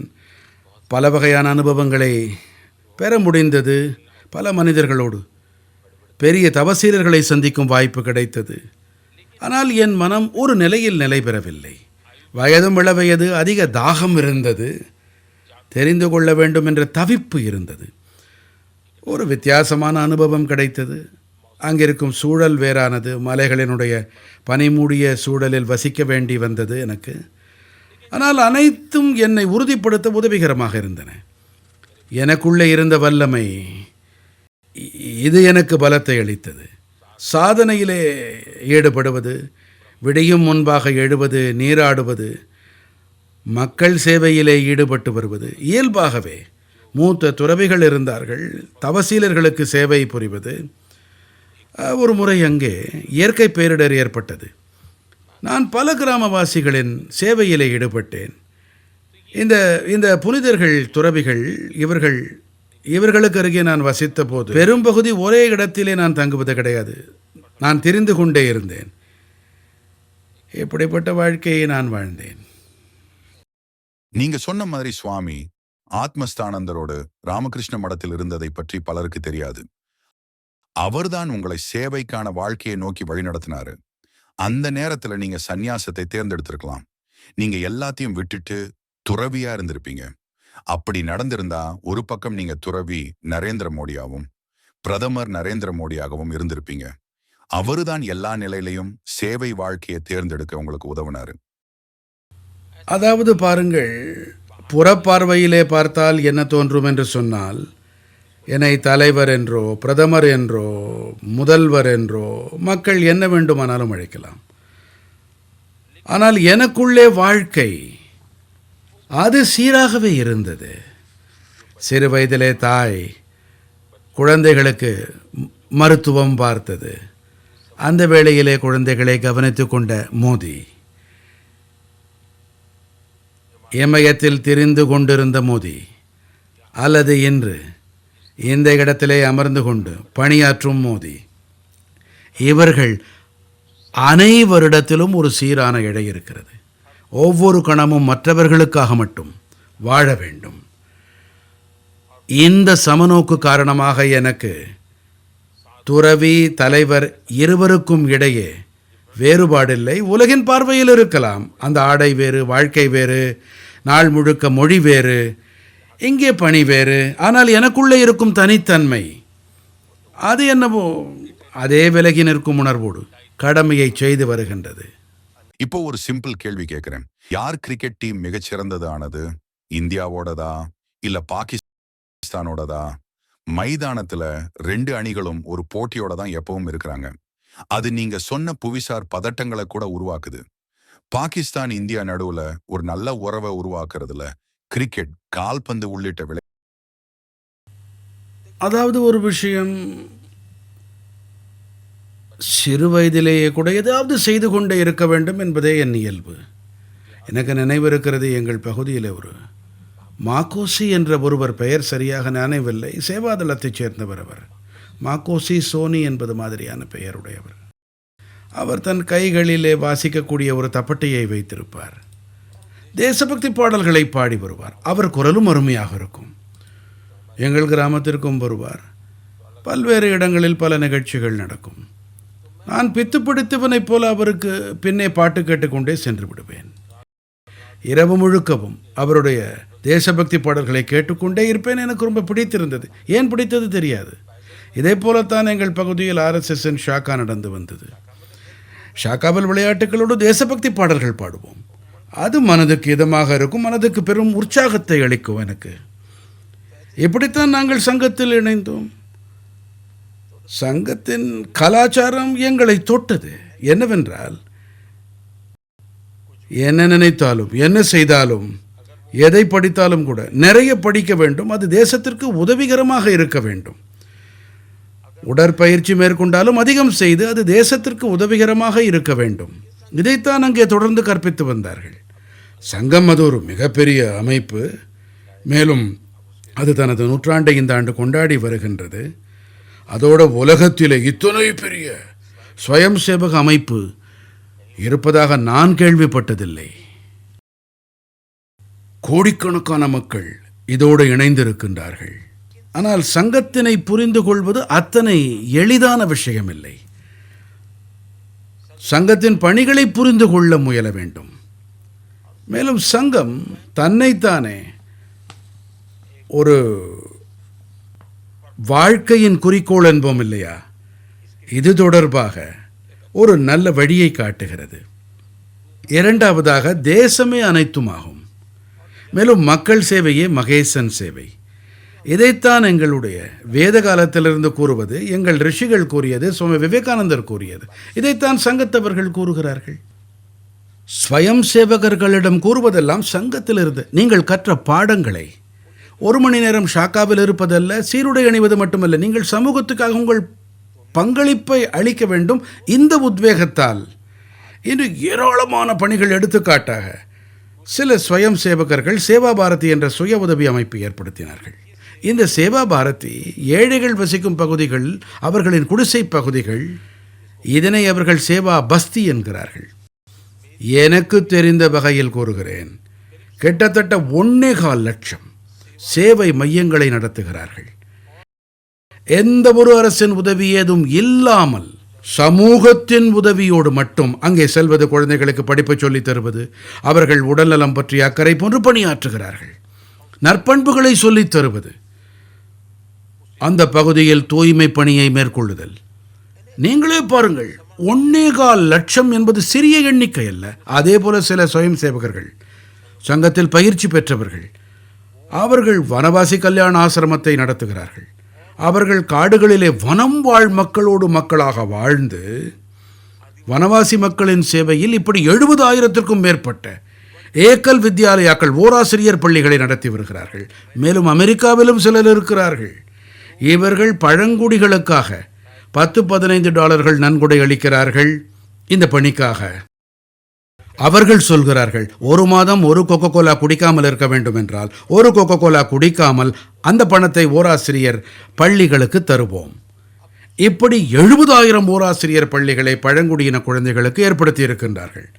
சில சுயம் சேவகர்கள் கல்வித்துறையில் மாற்றம் உண்டாக்க வித்யாபாரதி அமைப்பை ஏற்படுத்தி சுமார் 25,000 பள்ளிகளை நடத்தி வருகின்றார்கள். தேசத்திலே 30 லட்சத்திற்கும் மேற்பட்ட மாணவர்கள் படிக்கிறார்கள். நான் கருதுகிறேன், கோடிக்கணக்கான மாணவர்களுக்கு மிக குறைந்த கட்டணத்தில் கல்வி அளிக்கப்பட்டு வருகின்றது. நற்பண்புகளுக்கும் முதன்மை அளிக்கப்படுகிறது. களப்பணி அனுபவம் உள்ளவர்களால் திறன் மேம்பாட்டில் கவனம், சமூகத்துக்கு சுமையாக இருக்கக்கூடாது. அதாவது வாழ்க்கையின் அனைத்து துறைகளிலும் அவர்கள் பெண்களாகட்டும், இளைஞர்களாகட்டும், தொழிலாளிகளாகட்டும், ஒருவேளை உறுப்பினர் அடிப்படையில் கூற வேண்டுமென்றால் பாரதிய மஸ்தூர் சங்கம், அதற்கு சுமார் 55,000 சங்க கிளைகள் இருக்கின்றன. மேலும் கோடிக்கணக்கானோர் அதன் உறுப்பினர்களாக இப்போது இருக்கின்றார்கள். ஒருவேளை உலகத்திலே இத்தனை பெரிய தொழிலாளர் சங்கம் இருக்காது என்று நினைக்கிறேன். கற்பித்தல் எப்படி இருக்கிறது? இடதுசாரிகள் எல்லாம் தொழிலாளர் இயக்கத்துக்கு வலு சேர்த்தார்கள். தொழிலாளர் இயக்கங்களின் கோஷம் என்னவாக இருக்கிறது? Workers of the world unite. உலக தொழிலாளர்கள் ஒன்று சேருங்கள். ஒரு கை பார்க்கலாம், இதுவே உணர்வு. ஆனால் மஸ்தூர் சங்கத்தினர், RSSன் ஷாக்காக்களிலிருந்து வந்த தொழிலாளர்கள் என்ன கூறுகிறார்கள்? அவர்கள் கூறுகிறார்கள், தொழிலாளர்களே, உலகத்தை இணையுங்கள். அவர்கள் கூறுகிறார்கள், உலக தொழிலாளர்களே ஒன்று சேருங்கள். இவர்கள் கூறுகிறார்கள், தொழிலாளர்களே, உலகை ஒன்றிணையுங்கள். எத்தனை பெரிய வித்தியாசம்! வாக்கியத்தில் சொற்கள் இங்கே அங்கே மாற்றி இருந்தாலும் எத்தனை பெரிய கருத்தியல் மாற்றம்! சங்கத்தின் ஷாக்காவில் இருந்து வெளிப்பட்ட இவர்கள் தங்கள் விருப்பம், நாட்டம், இயல்புக்கு ஏற்ப பணியாற்றும் போது இந்த வகையான மாற்றத்தை ஏற்படுத்தி வருகின்றார்கள். இவர்கள் ஆற்றும் பணியை பார்த்தீர்கள் என்றால், அப்போது நீங்கள் 100 ஆண்டுகளில் ராஷ்டிரிய ஸ்வயம் சேவக் சங்கமானது பாரதத்தின் பகட்டு நிறைந்த உலகிலிருந்து விலகி இருந்து ஒரு சாதகனைப் போல அர்ப்பணிப்போடு பணியாற்றுகிறார்கள். இத்தகைய பவித்திரமான அமைப்பிடமிருந்து நற்பண்புகள் எல்லாம் எனக்கு கிடைத்தது. என் நற்பேறு, செம்மையான வாழ்க்கை எனக்கு கிடைத்தது. மேலும் என்னுடைய நற்பேர் என்னவென்றால், சில காலத்துக்கு சில நாட்கள் துறவிகளுக்கிடையே கழிக்க முடிந்தது. அந்த வகையில் எனக்கு ஆன்மீக அனுபவம் ஏற்பட்டது. அமைப்பு வாயிலாக செம்மையான வாழ்க்கை கிடைத்தது. துறவிகள் வாயிலாக ஆன்மீக அனுபவம் வாய்த்தது. சுவாமி ஆத்மஸ்தானானந்த் போன்றவர்கள் வாழ்க்கை முழுக்க என் கைப்பிடித்து அழைத்துச் சென்றார்கள். ஒவ்வொரு கணமும் எனக்கு வழிகாட்டி கொண்டிருந்தார்கள். ஆக ராமகிருஷ்ண மிஷன், சுவாமி விவேகானந்தர் அவர்களின் வழிகாட்டுதல்கள், சங்கத்தின் சேவை உணர்வு, இவை அனைத்துமே என்னை உருவாக்குவதில் மிகப்பெரிய பங்களிப்பை அளித்திருக்கின்றன. இந்தியான்ற சிந்தனையை அவங்க முன்னெடுத்தாங்க. இந்தியாவை ஒன்றிணைக்கிற ஐடியா எது? ஒரு தேசமா இந்தியா என்பது என்ன? பலதரப்பட்ட சமூகங்கள், கலாச்சாரங்களை ஒருங்கிணைக்கிற அடிப்படை எண்ணம் எது? அதை பத்தி சொல்லுங்க. அதாவது ஒரு பாரதம், இது ஒரு கலாச்சார அடையாளம், ஒரு கலாச்சார ரீதியிலான ஆயிரக்கணக்கான ஆண்டுகள் தொன்மையான நாகரிகம். பாரதத்தின் விசாலத்தன்மையை பாருங்கள். 100க்கும் மேற்பட்ட மொழிகள், ஆயிரக்கணக்கான வழக்கு மொழிகள். நீங்கள் பாரதத்தின் சில மைல்கள் சென்றால், நாங்கள் சொல்லுவோம் 20 மைல்கள் சென்றால் வழக்கு மொழி மாறிவிடும், வழக்கங்கள் மாறிவிடும், சமையல் முறை மாறிவிடும், உடையணிகள் மாறிவிடும். தென்னாடு முதல் வடநாடு வரை தேசம் முழுக்க பன்முகத்தன்மை நிறைந்து கிடக்கிறது. ஆனால் மேலும் ஆழமாக ஆராய்ந்தால் அப்போது உங்களுக்கு ஒரு இழை புலப்படும். எடுத்துக்காட்டாக, எங்கள் நாட்டிலே பகவான் ராமன் பற்றி அனைவருமே விரித்து பேசுவார்கள். ராமனின் பெயரை அனைத்து இடங்களிலும் நீங்கள் கேட்கலாம். ஆனால் நீங்கள் பார்த்தீர்களானால், தமிழ்நாட்டிலிருந்து தொடங்கி ஜம்மு காஷ்மீரம் வரை சென்றால் தங்கள் பெயரிலே ராமன் உடைய பலர் தென்படுவார்கள் உங்களுக்கு. குஜராத்திற்கு சென்றால் ராம்பாய் என்பார்கள், தமிழ்நாட்டுக்கு சென்றால் ராமச்சந்திரன் என்பார்கள், மகாராஷ்டிரம் சென்றால் ராம்பாவு என்பார்கள். அதாவது இந்த சிறப்பு தன்மைதான் பாரதத்தை ஒன்றிணைக்கிறது. எடுத்துக்காட்டாக, நீங்கள் எங்கள் தேசத்தில் நீராடினீர்கள் என்றால் என்ன செய்வீர்கள்? பக்கெட்டிலிருந்து நீரை மொண்டு கொள்வீர்கள். ஆனால் கங்கை ச யமுனை சைவ கோதாவரி சரஸ்வதி, அதாவது பாரதத்தின் அனைத்து மூலைகளில் இருக்கும் நதிகளை நினைந்து பார்த்து, நர்மதே சிந்து காவேரி ஜலேஸ்மின் சன்னதிம் குரு, அதாவது அனைத்து நதிகளின் நீரை கொண்டு நான் நீராடுகிறேன். மொத்த தேசத்தின் நதிகள் எங்கள் நாட்டில் சங்கல்ப பாரம்பரியம் உண்டு. எந்த ஒரு பணியை செய்தாலும் பூஜையிலே சங்கல்பம் செய்வோம். சங்கல்பத்தால் பெரிய வரலாற்றையே எழுதலாம். அதாவது எந்த வகையிலே தரவுகள் சேகரிப்பின் தேசத்திலே செய்தார்கள் என்றால், சாஸ்திரங்கள் எப்படி பணியாற்றின என்பது தனித்தன்மையான விஷயம். ஒருவர் சங்கல்பம் செய்கிறார், பூஜை செய்கிறார், திருமணம் நடக்கிறது. அப்போது மொத்த பிரம்மாண்டத்திலிருந்து தொடங்குவார்கள். ஜம்பூ துவீபே, பரதக்கண்டே, ஆரியவர்த்தம் முதல் ஆரம்பித்து கிராமம் வரை வருவார்கள். பிறகு குடும்பம் வரை வருவார்கள். பிறகு குடும்பத்தின் தேவதையை நினைவில் கொள்வார்கள் அவர்கள். ஆச்சரியம் என்னவென்றால், இன்றும் இந்தியாவின் அனைத்து மூலைகளிலும் நடக்கிறது. ஆனால் மேற்கத்திய மாதிரியோ உலகின் வேறு மாதிரிகளோ துரதிருஷ்டவசமாக எப்படி இருக்கிறது? ஆட்சி முறையை அடிப்படையாக வைத்தே கணக்கில் கொள்ளப்படுகிறது. பாரதத்திலும் ஆட்சி முறை பல வகையாக இருந்திருக்கின்றது. பல்வேறுபட்ட தனித்தனி துண்டுகளாக புலப்படும். உங்களுக்கு அரசர் பேரரசர்களின் எண்ணிக்கையை புலப்படுத்தும்.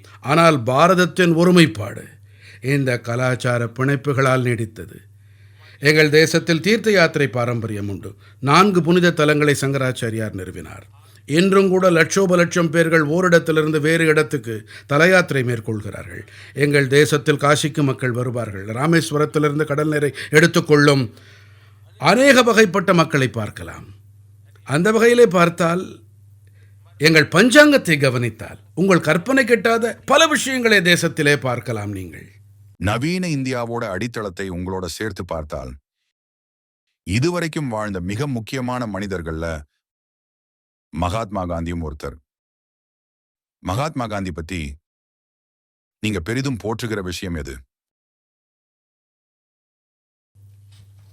உங்களுக்கே தெரியும், நான் பிறந்தது குஜராத் மாநிலத்தில். என்னுடைய தாய்மொழி குஜராத்தி. காந்தியடிகளும் குஜராத்திலே தான் பிறந்தார்.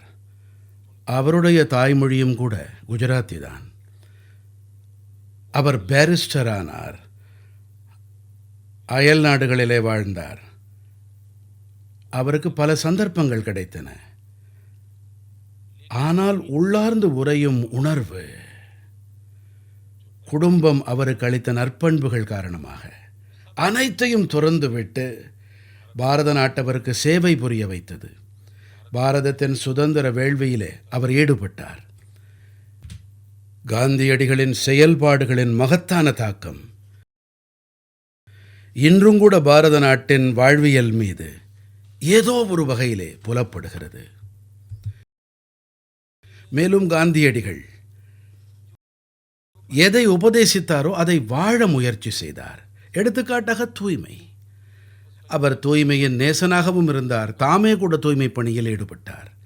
எங்கே சென்றாலும் தூய்மை பற்றியே பேசினார். இன்னொரு விஷயம், பாரதம் சுதந்திர போரில் ஈடுபட்டது. பாரதம் முகலாயர்களாக இருக்கலாம், ஆங்கிலேயர்களாக இருக்கலாம், வேறு யாராகவும் இருக்கலாம். இந்தியாவினுடைய பல நூறு ஆண்டு கால அடிமை தலைகளை தாண்டி அனைத்து காலகட்டங்களிலும் கூட அனைத்து பகுதிகளிலேயும் எங்காவது ஓரிடத்திலே சுதந்திரத்தை எரியாமல் இருந்ததில்லை. லட்சோப லட்சம் மக்கள் உயிர் தியாகங்கள் புரிந்திருக்கின்றார்கள். லட்சக்கணக்கானோர் உயிர் தியாகம் செய்திருக்கிறார்கள். சுதந்திரத்திற்காக இன்னுயிரை இழந்திருக்கிறார்கள். தங்கள் இளமையை சிறைகளில் தொலைத்திருக்கிறார்கள். அண்ணல் காந்தியடிகளும் சுதந்திர வேள்வியில் ஈடுபட்டார். ஆனால் என்ன வித்தியாசம்? அவர்களெல்லாம் தபசீலர்கள், வீர திருமகன்கள், தியாகிகள், தேசத்திற்காக தியாகம் புரிந்தவர்கள். ஆனால் வந்தார்கள், தேசத்திற்காக உயிரை அர்ப்பணித்தார்கள். பாரம்பரியம் மிகவும் வலுவாக இருந்தது, சூழலும் அமைந்திருந்தது. ஆனால் காந்தியடிகளோ மக்கள் இயக்கத்தை ஏற்படுத்தினார். ஆனால் சாதாரண மக்களில் ஒருவர் துப்புரவு செய்தால் நீ சுதந்திரத்திற்காக செய்கிறாய், ஒருவருக்கு கல்வி பயில்வித்தால் நீ சுதந்திரத்திற்காக செய்கிறாய், நீ சர்க்காவில் நூல் நூற்கிறாய், காதியை உருவாக்குகின்றாய், நீ சுதந்திர பணியில் ஈடுபடுகிறாய், நீ தொழுநோயாளிகள் சேவையில் ஈடுபட்டால் சுதந்திரத்திற்காக செய்கின்றாய். அவர் அனைத்து பணிகளையும் சுதந்திரத்தின் வண்ணங்களால் நிறைத்தார். இதன் காரணமாக சாமானிய மக்களும் தாங்களும் சுதந்திர வேள்வியில் பங்குதாரர்கள் என்று உணர்ந்தார்கள். இப்படிப்பட்ட மக்கள் இயக்கத்தை காந்தியடிகள் ஏற்படுத்தினார். இதனை ஆங்கிலேயர்களால் புரிந்து கொள்ளவே முடியவில்லை. ஆங்கிலேயர்களுக்கு சற்றும் புரியவில்லை. ஒரு சிட்டிகை உப்பு, டாண்டி யாத்திரை ஒரு மிகப்பெரிய புரட்சியை ஏற்படுத்த வல்லது. அதை செய்தும் காட்டினார்.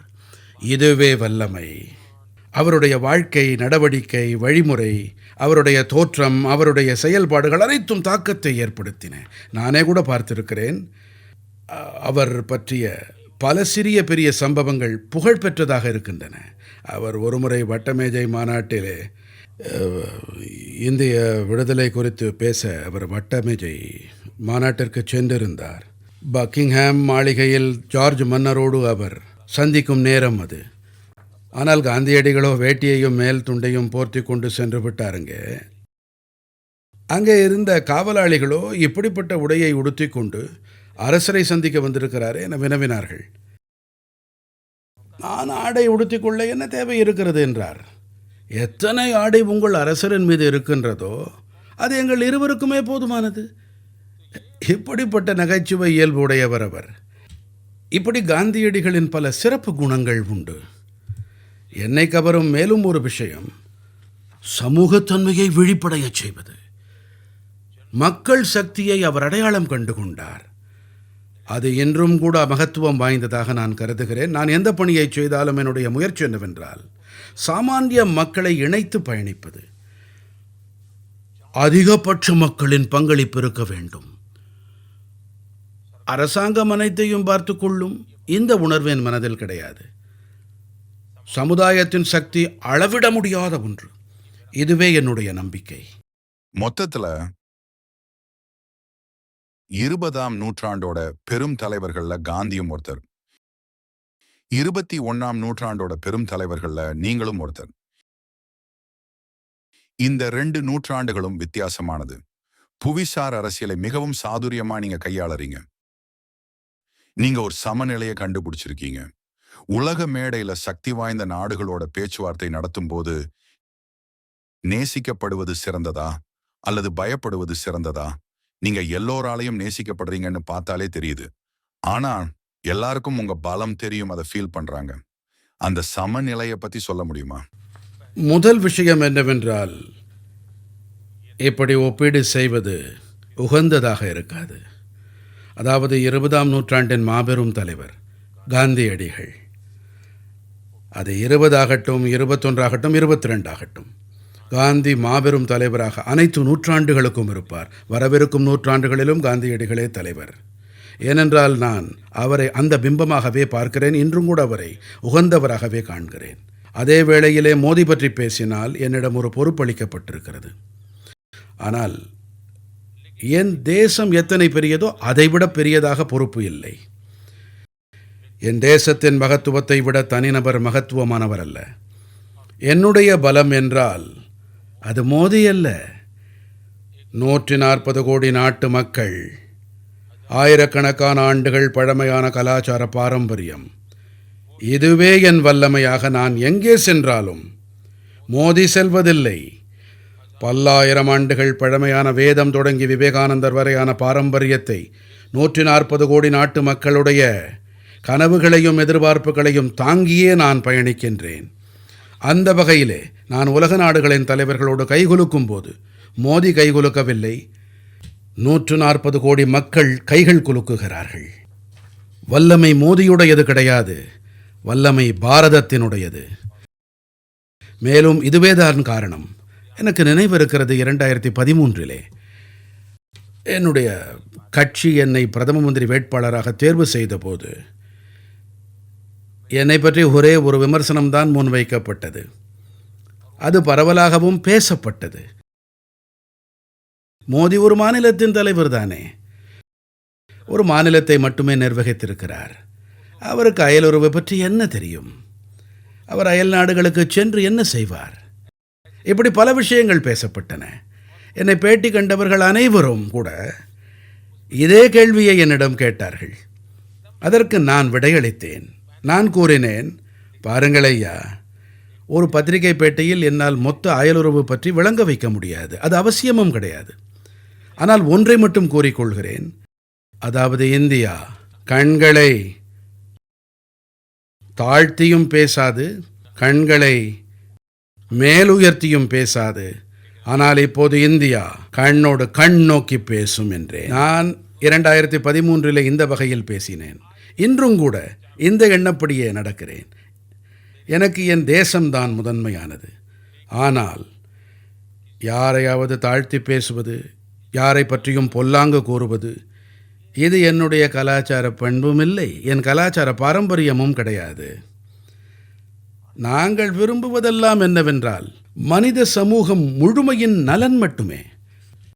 பாரதம் உலகம் வாழ வேண்டும் என்றே விரும்பி வந்திருக்கிறது. உலக சகோதரத்துவத்தையே சிந்தித்திருக்கிறது.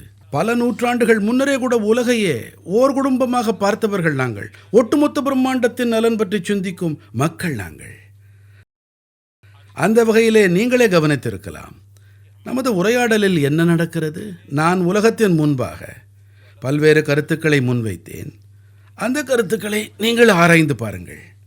எடுத்துக்காட்டாய் ஒரு விஷயம் கூறியிருந்தேன்.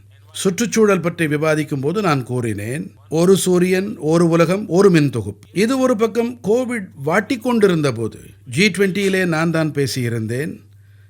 நான் கூறினேன், ஐயா, எங்களுடைய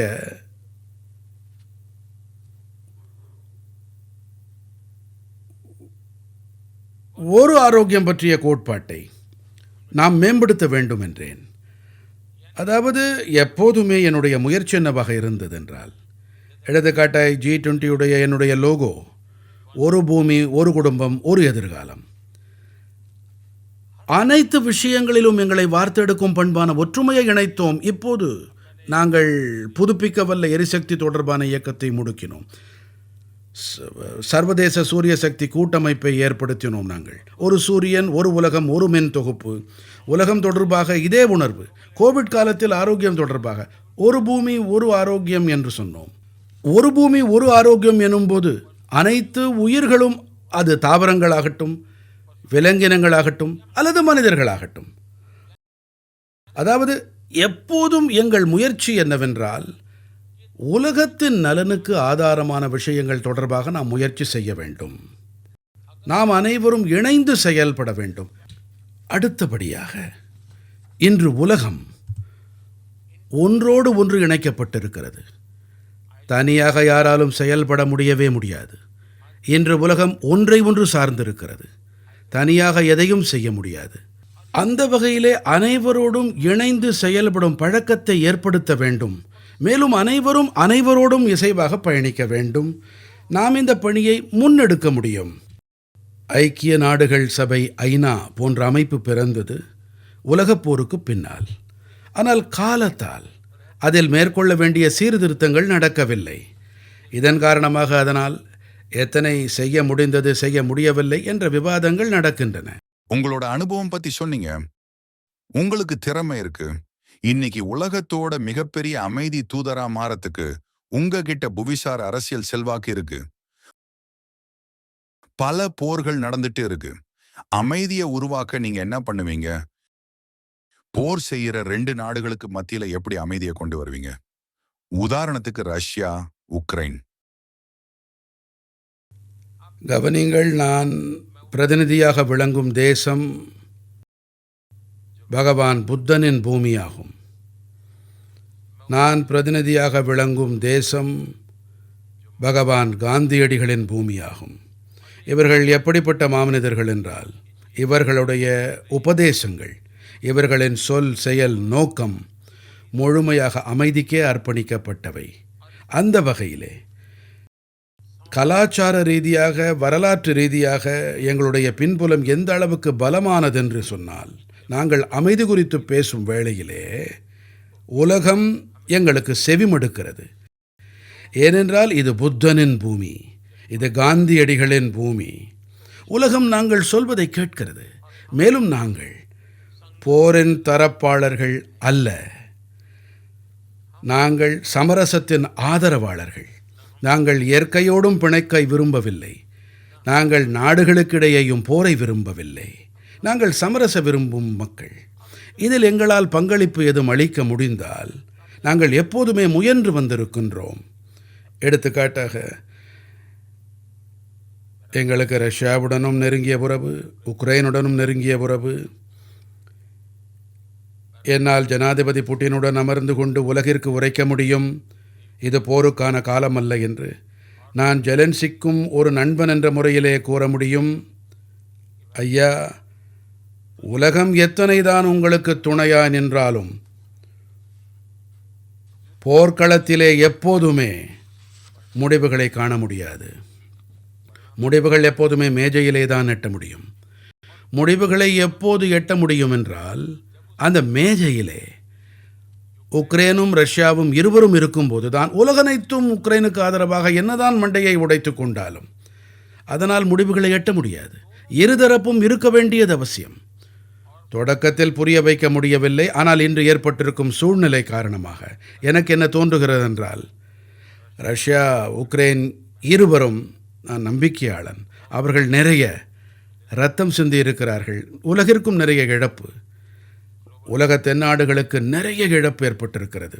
உலகம் முழுவதிலும் உணவு, எரிபொருள் மற்றும் உரங்கள் சங்கடம் ஏற்பட்டிருக்கிறது. மிக விரைவாக அமைதி திரும்ப வேண்டும் என்று உலகம் விரும்புகிறது. நான் அமைதியின் தரப்பாளன் என்று எப்போதுமே கூறி வந்திருக்கின்றேன். நான் சார்பில்லாதவன் இல்லை, நான் அமைதி தரப்பாளன் தான். தொடர்ந்து முயன்று வருகின்றேன். இந்தியா பாகிஸ்தான் நடுவுல இன்னொரு கடினமான உறவு மற்றும் பகையோட வரலாறு இருக்கு. உலகத்திலேயே தீவிரமான மோதல்கள்ல அதுவும் ஒண்ணு. மாறுபட்ட சித்தாந்தங்களை கொண்ட 2 பெரிய அணுசக்திகள். நீங்க மாபெரும் அமைதி தூதர். ஒரு தொலைநோக்கு பார்வையா இந்தியா பாகிஸ்தானுக்கு நடுவுல நட்பு, அமைதி, நல்லுறவு உருவாக என்ன வழின்னு நினைக்கிறீங்க? ஒரு விஷயம் வரலாற்றின் சில விஷயங்கள் பற்றி உலகில் பலருக்கு தெரிவதில்லை. 1947க்கு முன்பாக சுதந்திரப் போராட்டத்திலே அனைவரும் இணைந்தே போராடி வந்தார்கள்.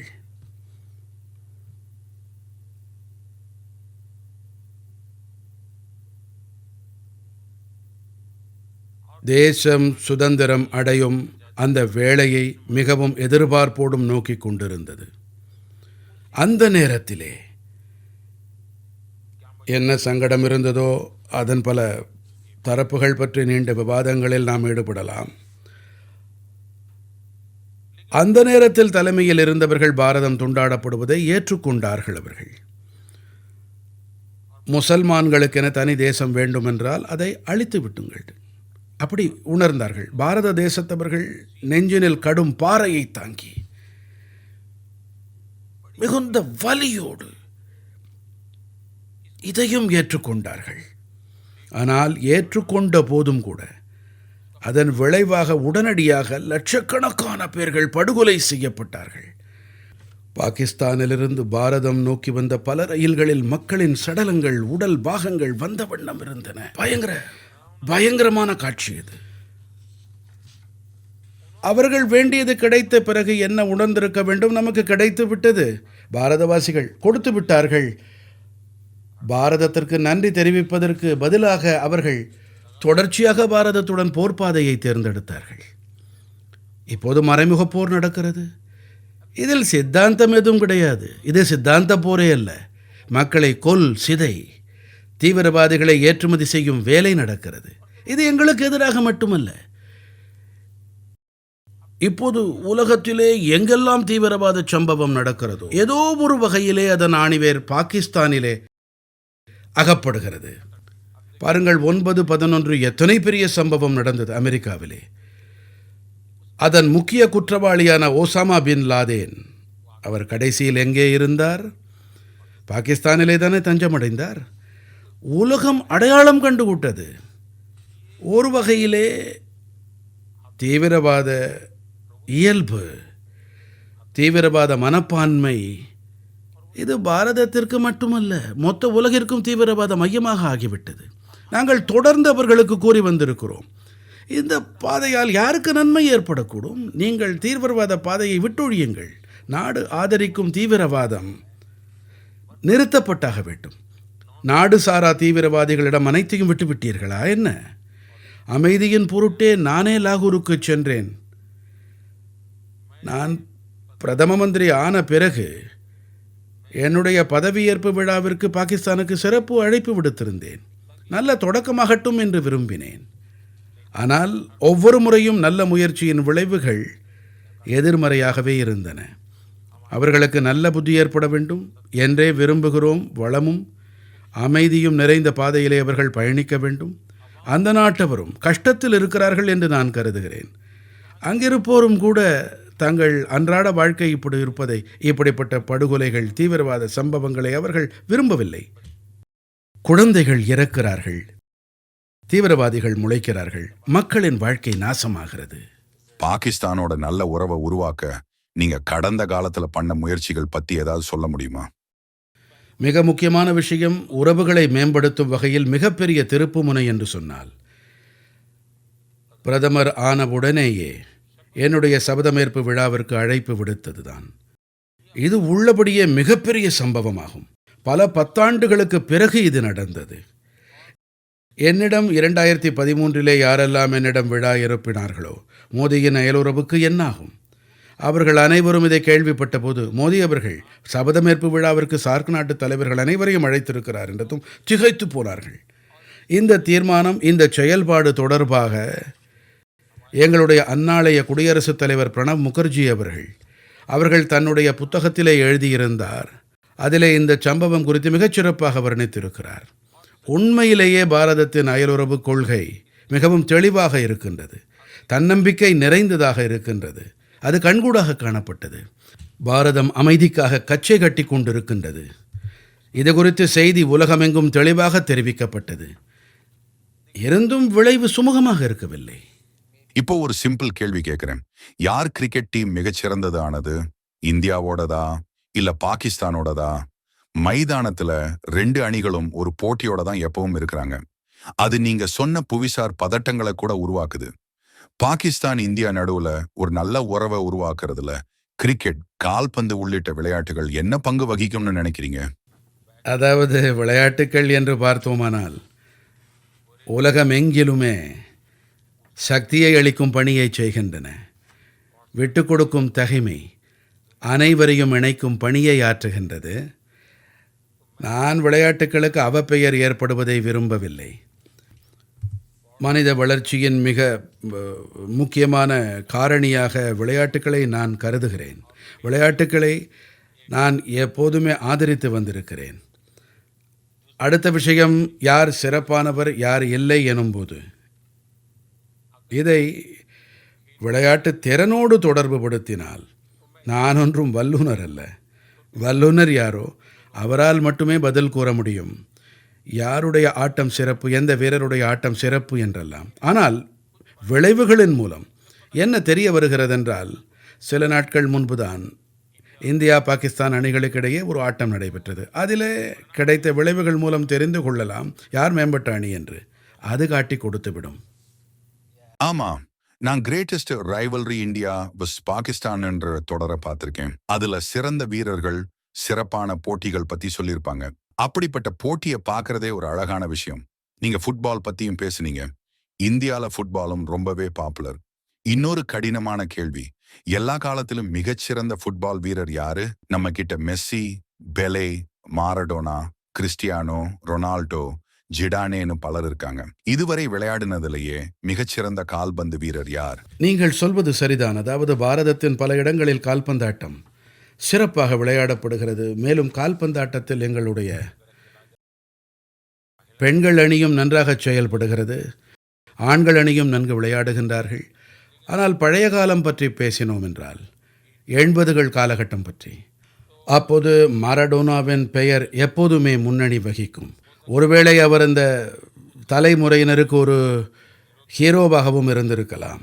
இன்றைய தலைமுறையினர் பற்றி கேட்டீர்கள் என்று சொன்னால் மெஸ்ஸி என்று தான் சொல்வார்கள். ஆனால் எனக்கு சுவாரஸ்யமான சம்பவத்தை நீங்கள் கேட்டதால் பகிர்கிறேன். எங்கள் நாட்டிலே மத்திய பிரதேசம் என்று ஒரு மாநிலம் உண்டு. இந்தியாவின் மத்திய பாகத்திலே. அங்கே ஷஹடோல் என்ற ஒரு மாவட்டம் உண்டு. அது முழுக்க பழங்குடியினர் பகுதி. நிறைய பழங்குடிகள் வசிக்கிறார்கள். அங்கே சுய உதவிக் குழுக்களை நடத்தும் பழங்குடி பெண்கள், அங்கே அவர்களோடு பேசிக் கொண்டிருந்தேன். எனக்கு சுய உதவிக் குழுக்களோடு பேசுவதில் அதிக நாட்டம் உண்டு. சந்திக்கச் சென்றேன். அங்கே நான் கவனித்தேன், அங்கே சில விளையாட்டுகளின் உடைகளை அணிந்து கொண்டு 80-100 இளைஞர்கள், குழந்தைகள், சற்று வளர்ந்த பையன்கள், இளைஞர்கள் என இருந்தார்கள். அவர்களிடம் நான் இயல்பாகச் சென்றேன். அட, எங்கிருந்து வந்திருக்கிறீர்கள் என்று கேட்டபோது, நாங்கள் மினி பிரேசிலைச் சேர்ந்தவர்கள் என்றார்கள். இந்த மினி பிரேசில் என்றால் என்ன என்றேன். எங்களுடைய கிராமத்தை மினி பிரேசில் என்பார்கள் என்றார்கள். எப்படி மினி பிரேசில் என்பார்கள் என்றேன் நான். எங்களுடைய கிராமத்திலிருந்து ஒவ்வொரு குடும்பத்திலும் 4 தலைமுறைகளாக மக்கள் கால்பந்தாட்டம் ஆடுவார்கள். சுமார் 80 தேசிய அளவிலான வீரர்கள் எங்கள் கிராமத்தைச் சேர்ந்தவர்கள். கிராமம் முழுவதும் கால்பந்தாட்டமே மூச்சாக கொண்டிருக்கிறது. அவர்கள் கூறினார்கள், எங்கள் கிராமத்தின் வருடாந்திர ஆட்டம் நடக்கும்போது 20,000-30,000 பேர்கள் அக்கம்பக்க கிராமங்களிலிருந்து வருவார்கள் என்றார்கள். ஆக பாரதத்திலே கால்பந்தாட்டம் தொடர்பாக இப்போது ஆர்வம் அதிகரித்திருக்கின்றது. இதை நான் நல்ல அறிகுறியாகவே காண்கிறேன். இது குழு உணர்வை நன்கு உருவாக்குகிறது. ஆமா, ஃபுட்பால் இந்தியாவை மட்டுமில்ல, உலகத்தையே ஒன்றிணைக்கிற சிறப்பான விளையாட்டுகள்ல ஒண்ணு. ஒரு விளையாட்டோட வலிமை என்னன்னு அது காட்டுது. சமீபத்துல நீங்க அமெரிக்காவுக்கு போனீங்க. டொனால்ட் ட்ரம்ப் கூட உங்களுக்கு இருக்கிற நட்பு புத்துயிர் பெற்றது. ஒரு நண்பரா, தலைவரா டொனால்ட் ட்ரம்ப் கிட்ட உங்களுக்கு பிடிச்சது எது? நான் சம்பவங்களை விவரிக்க விரும்புகிறேன். அதை கொண்டு நான் எதை பற்றி பேச விரும்புகிறேன் என்று நீங்களே முடிவு செய்து கொள்ள முடியும். இப்போது ஹூஸ்டனில் எங்களுடைய ஒரு நிகழ்ச்சி இருந்தது, ஹவுடி மோடி. நானும் குடியரசுத் தலைவர் ட்ரம்ப்பும் இருந்தோம். அரங்கு முழுவதுமாக நிரம்பி வழிந்திருந்தது. இத்தனை மனிதர்கள் இருப்பது என்பது அமெரிக்க வாழ்விலே மிகப்பெரிய நிகழ்ச்சி. விளையாட்டுகளில் என்னவோ இருக்கலாம், ஆனால் அரசியல் கூட்டத்தில் இத்தனை பேர் இருப்பது பெரிய விஷயம். இந்திய வம்சாவழியினர் வந்திருந்தார்கள். நாங்கள் இருவரும் உரையாற்றியிருந்தோம். அவர் கீழே அமர்ந்து கொண்டு என் உரையை கேட்டார். அவருடைய தாராள குணம் அது. அமெரிக்க குடியரசுத் தலைவர் மேடைக்கு கீழே அமர்ந்து கொண்டு என் உரையை கேட்டுக்கொண்டிருக்கின்றார். அது அவருடைய பெரிய மனது. நான் உரையாற்றிவிட்டு கீழே சென்றேன். நமக்கு நன்கு தெரியும் அமெரிக்காவின் பாதுகாப்பு எத்தனை பெரிய அளவில் இருக்கும் என்று, எத்தனை வகையான சோதனைகள் இருக்கும் என்றெல்லாம். நான் கீழே சென்று அவருக்கு நன்றி தெரிவித்து யதார்த்தமாக அவரிடம் சொன்னேன், உங்களுக்கு ஆட்சேபனை இல்லை என்று சொன்னார். வாருங்கள், நாம் அரங்கத்தை ஒருமுறை சுற்றி வரலாமே, இத்தனை பேர் இருக்கிறார்கள் என்றால் கையசைத்து வணக்கம் சொல்லி வரலாமே என்று சொன்னேன். அமெரிக்காவிலே இது சாத்தியமே கிடையாது. ஆயிரக்கணக்கானோர் மத்தியிலே அமெரிக்க குடியரசுத் தலைவர் செல்வது என்பது. ஒரு கணம் கூட தாமதிக்காமல் என்னோடு வரத் தொடங்கினார். கூட்டத்திலே அமெரிக்காவின் பாதுகாப்பு அமைப்பு மொத்தமாக திகைத்து திக்குமுக்காடி போனது. அது இந்த நபரிடம் தைரியம் இருக்கிறது என்பது என்னை தொட்டது. இவர் முடிவுகளை தாமே எடுக்கிறார். மேலும் அடுத்து மோடி மீது அவருக்கு நம்பிக்கை இருக்கின்றது. மோடி கூட்டிக் கொண்டு சென்றார் என்றால் செல்வோம் என்று. இந்த பரஸ்பர நம்பிக்கை உணர்வு, இந்த இத்தனை பலமான உணர்வை அன்றுதான் நான் கவனித்தேன். நான் குடியரசுத் தலைவர் ட்ரம்பினை அன்றுதான் உணர்ந்து கொண்டேன். பாதுகாப்பு குழுவினரை கலந்து பேசாமல் கூட்டத்திலே செல்வதென்பது, அந்த வீடியோவை நீங்கள் பார்த்தால் உங்களுக்கு ஆச்சரியம் ஏற்படும். அவர் மீது தேர்தல் பிரச்சாரத்தின் போது சுடப்பட்ட போது, அப்போது எனக்கு குடியரசுத் தலைவர் ட்ரம்ப் ஒன்றாகவே தென்பட்டார். அந்த அரங்கிலே என் கையை பிடித்து கொண்டு பயணித்த ட்ரம்ப் குண்டடிப்பட்ட பிறகும் கூட அமெரிக்காவுக்காக வாழ்தல், அமெரிக்காவுக்காகவே வாழ்க்கை, இந்த அவருடைய மன உறுதி, தேசத்திற்கே முதன்மை அளிப்பவன் நான். அவரோ அமெரிக்காவுக்கு முதன்மை என்பவர், நான் பாரதத்திற்கு முதன்மை என்பவன். எங்கள் இணை அமோகமாக இணைகிறது. இந்த விஷயங்கள் தான் மனதை தொடுவன. என் கருத்து என்னவென்றால், பெரும்பாலும் உலகத்திலே அரசியல் தலைவர்களை பற்றி ஊடகங்களில் வெளியாகும் தகவல்களால் அனைவரும் பரஸ்பரம் இவற்றின் அடிப்படையிலேயே அளவீடு செய்கிறார்கள். ஒருவருக்கொருவர் கலந்து பேசி உரையாடி ஒருவரை ஒருவர் தெரிந்து கொள்வதே இல்லை. மூன்றாம் அவர்களின் இடையீடுகளும் அழுத்தத்துக்கான மேலும் ஒரு காரணம். நான் முதன்முறையாக வெள்ளை மாளிகைக்கு சென்றபோது,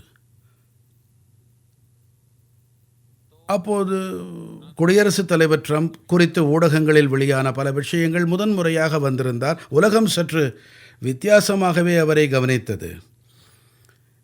எனக்கும் பல வகையாக தெரிவிக்கப்பட்டது. நான் வெள்ளை மாளிகைக்கு சென்றபோது முதல் நிமிடத்திலேயே அவர் புரோட்டோகாலின் அனைத்து சுவர்களையும் தகர்த்து விட்டார். மொத்த வெள்ளை மாளிகையையும் சுற்றி காட்ட அவரே வந்தார். என்னோடு எனக்கு காட்டிக் கொண்டிருந்த போது அவர் கைகளில் எந்த காகிதமும் இல்லை என்பதை கவனித்தேன். துண்டு சீட்டு ஏதும் இல்லை, சொல்பவர்கள் யாரும் கிடையாது. எனக்கு விளக்கினார். ஆப்ரஹாம் லிங்கன் இங்கே வசித்தார். இந்த தாழ்வாரம் ஏன் இத்தனை நீளமாக இருக்கிறது, இந்த மேஜையில் எந்த குடியரசுத் தலைவர் கையெழுத்து இட்டார், தேதி வாரியாக சொன்னார் அவர். எனக்குள் அது பெரிய பதிவை ஏற்படுத்தியது. இந்த அமைப்பை எந்த அளவுக்கு கௌரவிக்கிறார் என்று, எந்த அளவுக்கு அமெரிக்க வரலாற்றோடு அவருக்கு ஈடுபாடு இருந்தது என்பது தெரிந்தது. எத்தனை மரியாதை இருந்தது அதை உணர்ந்தேன். திறந்த மனத்தோடு நிறைய விஷயங்களை பற்றி பேசினார். என்னுடைய முதல் சந்திப்பின் அனுபவம் அது. நான் மேலும் கவனித்தேன், அவர் அப்போது முதல் முறைக்கு பிறகு அந்த தேர்தலில் பைடன் வெற்றி பெற்றார். இது 4 ஆண்டு காலம். எங்கள் இருவரையும் தெரிந்தவர்கள் யாராவது அவரை சந்தித்தால் இந்த 4 ஆண்டுகளிலே குறைந்தது 50 முறையாவது அவர் கூறியிருப்பார், மோடி என் நண்பர் என்று. நான் விசாரித்ததாக சொல்லுங்கள். பொதுவாக இது மிக குறைவாக இருக்கும். நாங்கள் ஒரு வகையில் நேரடியாக சந்தித்துக் கொள்ளாமல் இருந்திருக்கலாம். ஆனால் எங்களுக்கு இடையிலான நேரடி மறைமுக உரையாடல்கள் அல்லது நெருக்கம் அல்லது நம்பிக்கை இது சிதையாமல் இருந்தது. ட்ரம்ப் சொன்னாரு, நீங்க அவரை விட கடினமான மிக சிறந்த பேச்சாளர்னு. உங்களோட சமீபத்திய பயணம் அப்பதான் இதை அவர் சொன்னாரு. ஒரு பேச்சுவார்த்தை நடத்துபவராக ட்ரம்பை எப்படி பாக்குறீங்க? நீங்க சிறந்த பேச்சாளர்னு ட்ரம்ப் சொல்றது பத்தி என்ன நினைக்கிறீங்க? இதை பற்றி நான் ஏதும் சொல்ல இயலாது. ஏனென்றால் இது அவருடைய தாராள குணம். என்னை போன்ற ஒருவரை பற்றி, வயதிலும் அவரை விட இளையவன், என்னை பொதுவாக பாராட்டி இருக்கின்றார். பல்வேறு விஷயங்கள் குறித்து பாராட்டுகிறார். ஆனால் ஒரு விஷயம் சரியே, என்னுடைய தேசத்தின் நலன்களையே முதன்மையாக கருதுகிறேன். அந்த வகையிலே பாரதத்தின் நலன்களை முன்வைப்பதை அனைத்து மேடைகளிலும் செய்கிறேன். யாருக்கும் கெடுதல் செய்ய நான் முன்வைப்பதில்லை, ஆக்கப்பூர்வமாக முன்வைக்கின்றேன். யாருக்கும் தவறாக கூட படுவதில்லை. ஆனால் என்னுடைய விண்ணப்பத்தை அனைவரும் அறிவார்கள். மோதி இருந்தால் இதை விண்ணப்பிப்பார் என்று. இந்த வேலையைத்தானே என் நாட்டவர்கள் எனக்கு அளித்திருக்கிறார்கள். என் தேசம்தான் எனக்கு எஜமானன். நான் அவர்களின் விருப்பங்களைத்தானே நிறைவேற்றுவேன். நீங்க அமெரிக்கா போயிருந்தப்போ எலான் மஸ்க், ஜேடி வான்ஸ், துளசி கப்பாட், விவேக் ராமசாமின்னு நிறைய பேரை சந்திச்சு பேசுனீங்க. அந்த சந்திப்புகள்ல நடந்தது என்ன? அதில் உங்கள் மனசில் பதிந்த நினைவுகள் என்ன? அதாவது குடியரசுத் தலைவர் ட்ரம்பை அவருடைய முதல் ஆட்சியின் போதும் நான் சந்தித்திருக்கின்றேன். இரண்டாவது ஆட்சியின் போதும் பார்த்தேன். இந்த முறை முன்பை விட அதிகமாக அவர் தயாராக இருக்கிறார். என்ன செய்ய வேண்டும் என்பது பற்றி அவருடைய மனதினிலே படிகள், செயல் திட்டம் தெளிவாக இருக்கிறது. இந்த பின்புலத்தில் அவருடைய குழு உறுப்பினர்களை சந்தித்த போது மிகச் சிறப்பான குழுவை அவர் தெரிவு செய்திருப்பதாக கருதுகிறேன். இத்தனை சிறப்பான குழு எனும்போது குடியரசுத் தலைவர் ட்ரம்புடைய திட்டங்கள் என்னவோ அவற்றை அமல் செய்யும் வல்லமை படைத்த குழுவாக என் உரையாடல்களிலிருந்து புரிந்து கொண்டேன். யாரை சந்திக்க வேண்டியிருந்ததோ, அது துல்சிஜி ஆகட்டும், அல்லது விவேக்ஜி ஆகட்டும், அல்லது எலான் மஸ்க் ஆகட்டும், அது ஒரு வகை குடும்பச் சூழலாக இருந்தது. அனைவரும் தங்கள் குடும்பத்தாரோடு சந்திக்க வந்திருந்தார்கள். எனக்கு எலான் மஸ்குடன் அறிமுகம் உண்டு. நான் முதல்வராக இருந்த போதிலிருந்தே அவரை தெரியும். தன் குடும்பத்தாரோடு, குழந்தைகளோடு வந்திருந்த இந்த சூழல்தான் அங்கே இருந்தது. பல விஷயங்கள் குறித்து பேசினோம். விவாதங்கள் என்னவோ நடந்தன.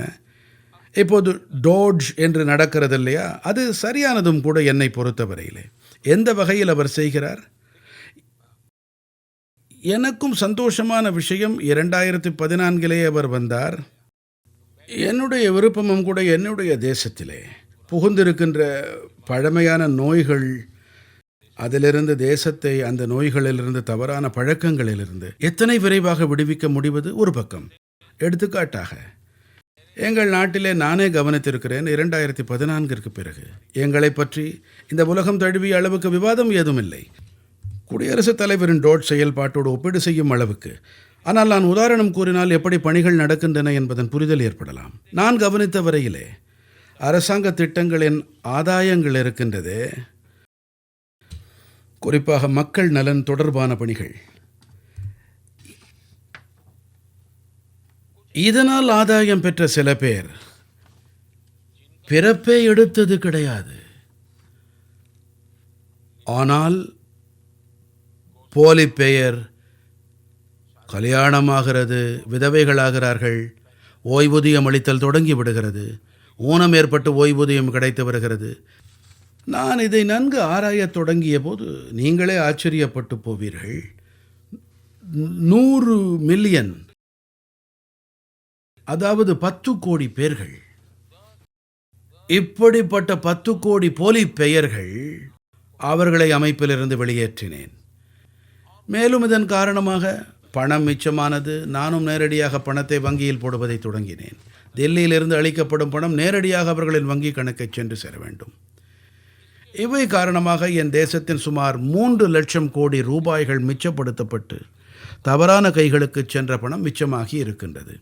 நேரடி ஆதாய பரிமாற்றம் காரணமாக தொழில்நுட்பத்தை முழுமையாக நான் பயன்படுத்துகிறேன். இடைத்தரகர்கள் நீக்கப்பட்டார்கள். அரசாங்கத்திலே நாங்கள் பொருட்களை வாங்க ஜெம் தளத்தை தொழில்நுட்ப உதவியோடு உருவாக்கினோம். ஆக அரசாங்கத்துக்கும் வாங்குவதில் செலவும் நேரமும் மிச்சப்படுகிறது. போட்டித்தன்மை இருக்கிறது, நல்ல பொருட்கள் கிடைக்கின்றன. அரசாங்கத்தில் தகவிணக்கங்கள் அதிகம் இருக்கின்றன. நாங்கள் 40,000 தகவணக்கங்களுக்கு முடிவு கட்டினோம். ஏராளமான பழைய சட்டங்கள் இருந்தன, அவசியமே இருக்கவில்லை. சுமார் 1500 சட்டங்களுக்கு முடிவு கட்டினோம். ஆக நானும் ஒரு வகையிலே அரசாங்கத்திலே இந்த மாதிரியான விஷயங்கள் ஆளுமை செலுத்தி வந்தன. இவற்றிலிருந்து விடுதலை அளித்தோம். இந்த விஷயங்கள் எல்லாம் அன்றாட பணிகளில் இவை பற்றி விவாதம் செய்வது இயல்பான ஒன்றாக இருக்கின்றது. நீங்களும் ஷி ஜின்பிங்கும் நண்பர்களா கருதப்படுறீங்க. சீனாவுடனான பேச்சுவார்த்தை மற்றும் ஒத்துழைப்பு நடவடிக்கைகளை தொடரவும் சமீபத்திய பதட்டத்தை குறைக்கவும் அந்த நட்பை எப்படி மறுபடியும் உருவாக்க போறீங்க? அதாவது பாரதம் மற்றும் சீனாவுக்கிடையே தொடர்பு இது ஒன்றும் இன்று நேற்றல்ல. இரண்டுமே பழமையான கலாச்சாரங்கள், பழமையான நாகரிகங்கள். மேலும் நவீன உலகத்திலும் கூட இரண்டின் பங்குபணி இருக்கிறது. நீங்கள் பழைய பதிவுகளை பார்த்தீர்களானால் பல நூற்றாண்டுகளாக இரண்டும் ஒன்றிடமிருந்து மற்றது கற்று வந்திருக்கின்றன. இரண்டும் இணைந்து உலகத்தின் நன்மைக்காக பங்களிப்பு அளித்து வந்திருக்கின்றன. உலகின் பழைய பதிவுகளை பார்த்தால் புரியும். உலகத்தின் ஜிடிபியிலே அதன் 50% இந்த இரு நாடுகளுடையதாக இருந்தது. இத்தனை பெரிய பங்களிப்பு பாரதத்தினுடையதாக இருந்தது. மேலும் நான் ஏற்றுக்கொள்ளுகிறேன், இத்தனை சக்தியுடைய தொடர்புகள் இருந்தன, இத்தனை ஆழமான கலாச்சார தொடர்புகள் இருந்தன. மேலும் முந்தைய நூற்றாண்டுகளில் இருவருக்கும் இடையே பிணக்குக்கான எந்த சான்றுகளும் இல்லை. எப்போதுமே ஒன்றிடமிருந்து மற்றது கற்பது, ஒன்றையொன்று அறிவது என்பதாகவே இருந்தது. மேலும் புத்தரின் தாக்கம் ஒரு காலத்தில் சீனாவில் நிறைய இருந்தது. இங்கிருந்து தான் அந்த சிந்தனை சென்றது.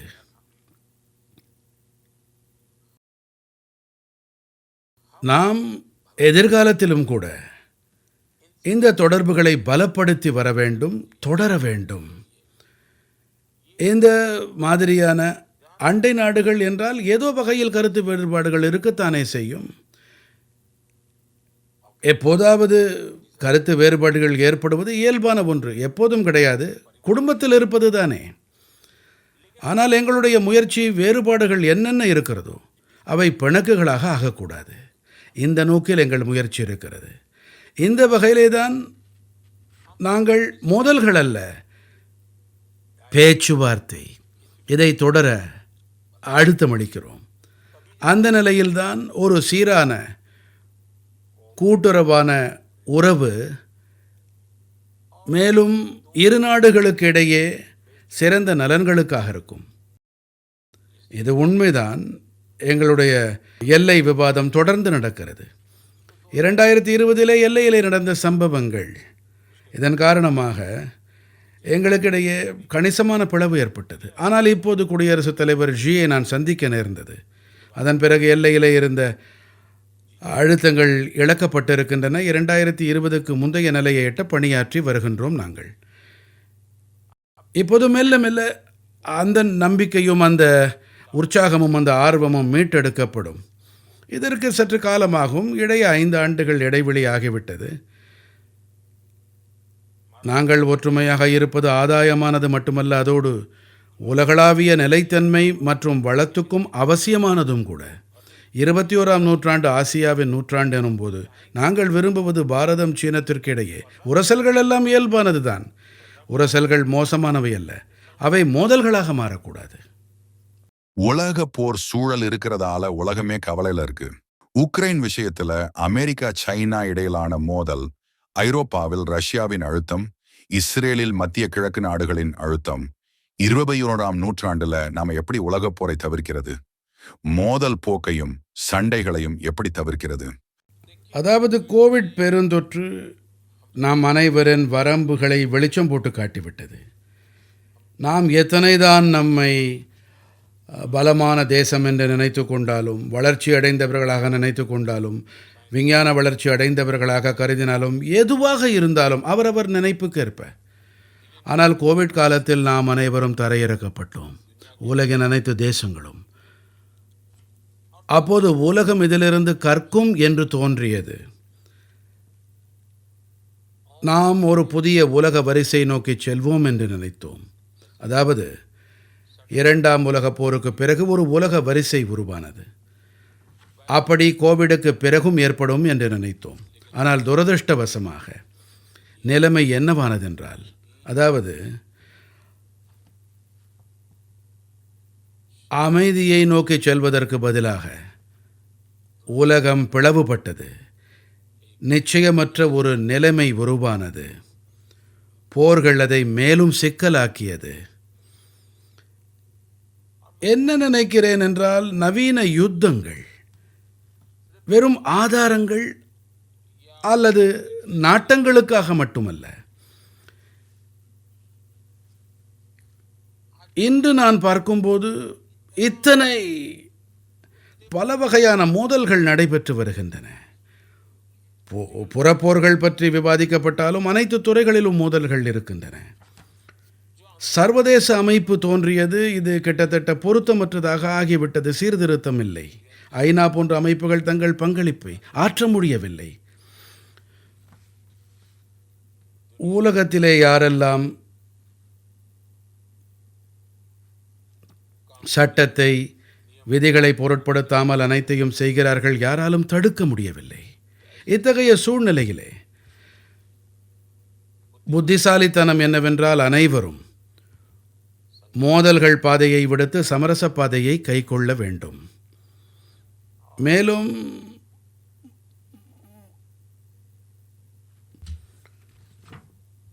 வளர்ச்சி பாதையே சரியானது, விஸ்தாரிப்பு பாதை தவறானது. நான் முன்னரே கூறியது போல உலக நாடுகள் ஒன்றையொன்று சார்ந்துள்ளன, தொடர்புடையன. அனைவருக்கும் பரஸ்பர தேவை இருக்கிறது. தனியாக எதையும் சாதிக்க முடியாது.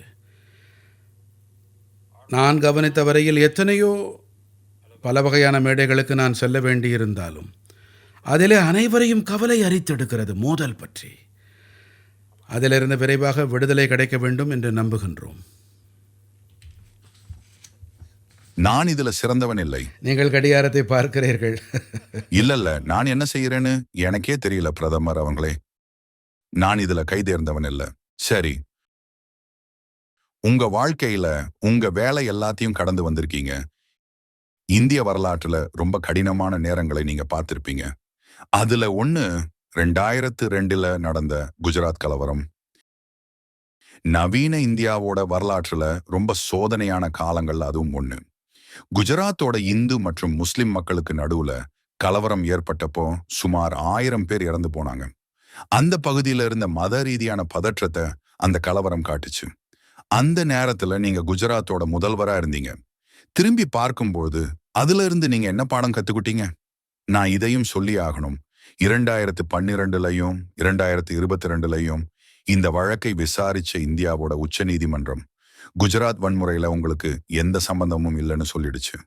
அந்த நேரத்துல நீங்க கற்றுக்கொண்ட விஷயங்களை பத்தி சொல்லணும்னு நான் எதிர்பார்க்கிறேன். என்ன புரிந்து கொள்ளுகிறேன் என்றால், முன்னரே நீங்கள் கூறியபடி இந்த விஷயத்தில் நான் வல்லுநர் இல்லை. நான் நேர்காணலை நான் சரியாக செய்கிறேனா இல்லையா என்ற குழப்பம் உங்களிடம் ஏற்பட்டது. எனக்கு என்ன படுகிறது என்றால், நீங்கள் கணிசமாக பாடுபட்டிருக்கிறீர்கள், கணிசமாக ஆய்வு செய்திருக்கிறீர்கள், மேலும் அனைத்தையும் நுணுகி பார்க்க முயற்சி செய்திருக்கின்றீர்கள். இது உங்களுக்கு ஒரு கடினமான வேலை என்று நான் கண்டிப்பாக கருதவில்லை. நீங்கள் எத்தனையோ பாட்காஸ்ட் செய்திருக்கிறீர்கள். நான் நம்புகிறேன் நீங்கள் தொடர்ந்து நல்லபடியாக செயல்படுகிறீர்கள் என்று. மேலும் நீங்கள் மோடியிடம் வினா எழுப்புவதற்கு பதிலாக நீங்கள் பாரதத்தின் சூழ்நிலையை புரிந்து கொள்ள முயல்கிறீர்கள் என்று நான் உணர்கிறேன். அந்த வகையில் நான் கருதுகிறேன், சத்தியத்தை தெரிந்து கொள்ளும் உங்கள் முயற்சியில் நேர்மை புலப்படுகின்றது. இந்த உங்களுடைய முயற்சிக்காக நான் உங்களுக்கு வாழ்த்துக்களை தெரிவித்துக் கொள்ளுகிறேன்.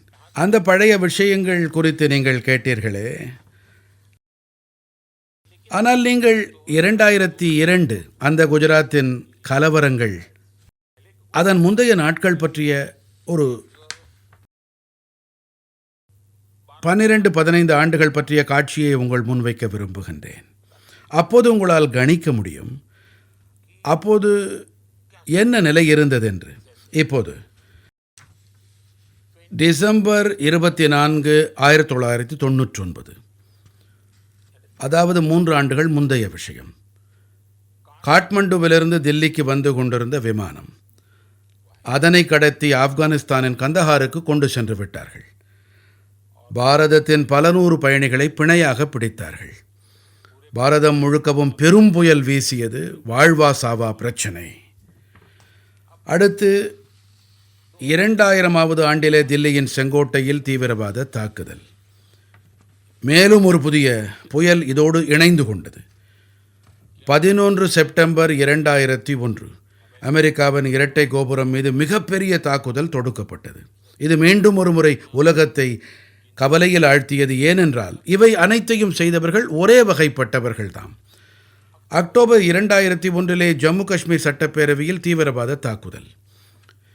13 டிசம்பர் 2001 பாரத பாராளுமன்றத்தின் மீது தாக்குதல்.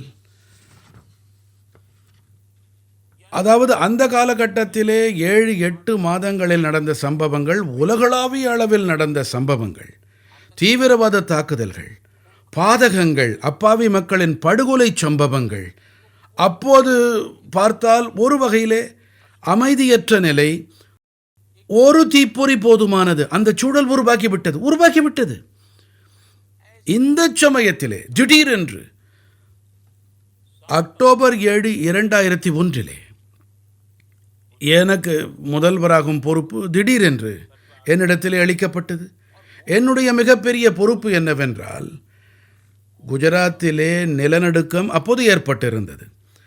அந்த நிலநடுக்கத்திற்கு பிறகான புனர்வாழ்வு மிகப்பெரிய பணி. கடந்த நூற்றாண்டின் மிகப்பெரிய நிலநடுக்கம். ஆயிரக்கணக்கானோர் இறந்து போனார்கள். ஆக இந்த பணியை செய்ய முதல்வர் என்ற பொறுப்பு எனக்கு அளிக்கப்பட்டிருந்தது. மிக மகத்துவமான பணி. நான் சபதமேற்ற மறுகணமே இந்த பணியில் என்னை ஈடுபடுத்திக் கொண்டேன். நான் எப்படிப்பட்ட நபர் என்றால், எப்போதுமே அரசோடு எனக்கு தொடர்பு இருந்ததே கிடையாது. நான் அரசாங்கத்தில் இருந்ததே இல்லை. அரசாங்கம் என்றால் என்ன என்பது தெரியாது. நான் எம்எல்ஏவாக இருந்ததில்லை. நான் தேர்தலில் போட்டியிட்டதே இல்லை. வாழ்க்கையிலே முதன்முறையாக நான் தேர்தலிலே போட்டியிட வந்தது. நான் பிப்ரவரி 24, 2002 நான் முதன்முறையாக எம்எல்ஏ ஆனேன். ஒரு தேர்தல் நடந்தது, மக்கள் பிரதிநிதி ஆனேன். மேலும் நான் முதன்முறையாக 24ஆம் தேதியன்று அல்லது 25ஆம் தேதியன்று அல்லது 26ஆம் தேதியன்று குஜராத் சட்டப்பேரவையிலே கால் ஊன்றினேன். பிப்ரவரி 27, 2002 சட்டப்பேரவையிலே பட்ஜெட் கூட்டத்தொடர். நான் அவையிலே அமர்ந்திருந்தேன்.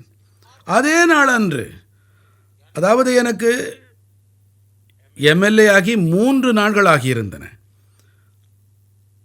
அப்போது கோத்ரா சம்பவம் நடந்தது. பயங்கரமான சம்பவம் அது. மக்கள் உயிரோடு கொளுத்தப்பட்டார்கள். நீங்களே கற்பனை செய்யுங்கள். கந்தஹார் விமான கடத்தலாகட்டும், பாராளுமன்றம் மீதான தாக்குதலாகட்டும், அல்லது 9/11 சம்பவமாகட்டும், இந்த சம்பவங்கள் அனைத்தின் பின்புலம், அதோடு இத்தனை அதிக எண்ணிக்கையில் மக்கள் இறப்பது, உயிரோடு எரிக்கப்படுவது, நிலைமை என்னவாக இருந்திருக்கும் என்று கற்பனை செய்து பாருங்கள். எதுவும் நடக்கக்கூடாது என்றுதான் நாமும் விரும்புகிறோம். யாருமே விரும்புவார்கள். அமைதியே நிலவ வேண்டும். அடுத்து பெரிய கலவரங்கள் மூண்டதாக ஒரு மாயத் தோற்றம் பரப்பப்பட்டது. நீங்கள் 2002க்கு முந்தைய தரவுகளை பார்த்தீர்களானால் தெரிய வரும், குஜராத்திலே எத்தனை கலவரங்கள் நடந்தன என்று. எப்போதும் ஏதாவது ஓரிடத்தில் ஊரடங்கு இருந்து கொண்டே இருக்கும். காற்றாடி விடும்போது மத கலவரங்கள், சைக்கிள் மோதிக்கொண்டு மத கலவரங்கள் மூண்டிருக்கின்றன. 2002க்கு முன்பாக குஜராத்திலே 250க்கும் அதிகமான பெரிய கலவரங்களே நடந்திருக்கிறது. மேலும் 1969 நடந்த கலவரம், அது சுமார் 6 மாதங்கள் வரை நீடித்தது. அப்போது நாங்கள் உலக படத்தில் எங்குமே இருக்கவே இல்லை. அந்த காலம் பற்றி கூறுகிறேன். மேலும் இத்தனை பெரிய சம்பவத்துக்கு இது வடிகாலாக ஆகிப்போனது. இதனால் வன்முறை வெடித்தது. ஆனால் நீதிமன்றம் அதை மிகவும் நுணுகி ஆராய்ந்தது, அலசி பார்த்தது. அப்போது எங்களின் எதிர்த்தரப்பினர் ஆட்சியில் இருந்தார்கள். எங்கள் மீது நிறைய குற்றச்சாட்டுகளை சுமத்தி தண்டனை கிடைப்பதை விரும்பினார்கள். அவர்களுடைய அயராத முயற்சிகளைத் தாண்டி நீதிமன்றங்கள் அதை முழுமையாக ஆராய்ந்து அலசினார்கள், இருமுறை செய்தார்கள். தீர்ப்பு தெளிவுபடுத்தியது. யாரெல்லாம் குற்றம் செய்தார்களோ அவர்களுக்கு நீதிமன்றங்கள் தண்டனைகள் வழங்கின. ஆனால் மிகப்பெரிய விஷயம், எந்த குஜராத்திலே ஓராண்டிலே ஆங்காங்கு கலவரங்கள் நடந்து வரும். 2002க்கு பிறகு இன்று 2025, குஜராத்திலே 20-25 ஆண்டுகளாக எந்த பெரிய கலவரமும் நடக்கவில்லை. முழுமையான அமைதி நிலவுகின்றது. எங்கள் முயற்சி என்னவாக இருந்ததென்றால், நாங்கள் வாக்கு வங்கி அரசியலில் ஈடுபடுவதில்லை. நாங்கள் அனைவருடன் அனைவருக்குமான வளர்ச்சி, அனைவரின் நம்பிக்கை, அனைவரின் முயற்சி, இந்த மந்திரத்தின் துணையோடு பயணிக்கின்றோம். திருப்திப்படுத்தும் அரசியலிலிருந்து பேரார்வ அரசியலை நோக்கிச் செல்கின்றோம். இதன் காரணமாக யார் என்ன செய்ய விரும்புகிறார்களோ அவர்கள் எங்களோடு இணைகிறார்கள். நல்ல வகையிலே குஜராத் வளர்ந்த மாநிலமாக ஆக வேண்டும். இந்த திசையில் தொடர்ந்து நாங்கள் முயற்சி செய்து வருகிறோம். இப்போது வளர்ந்த பாரதம் நோக்கிய பயணத்தில் குஜராத் தன் பங்களிப்பை அளித்து வருகின்றது.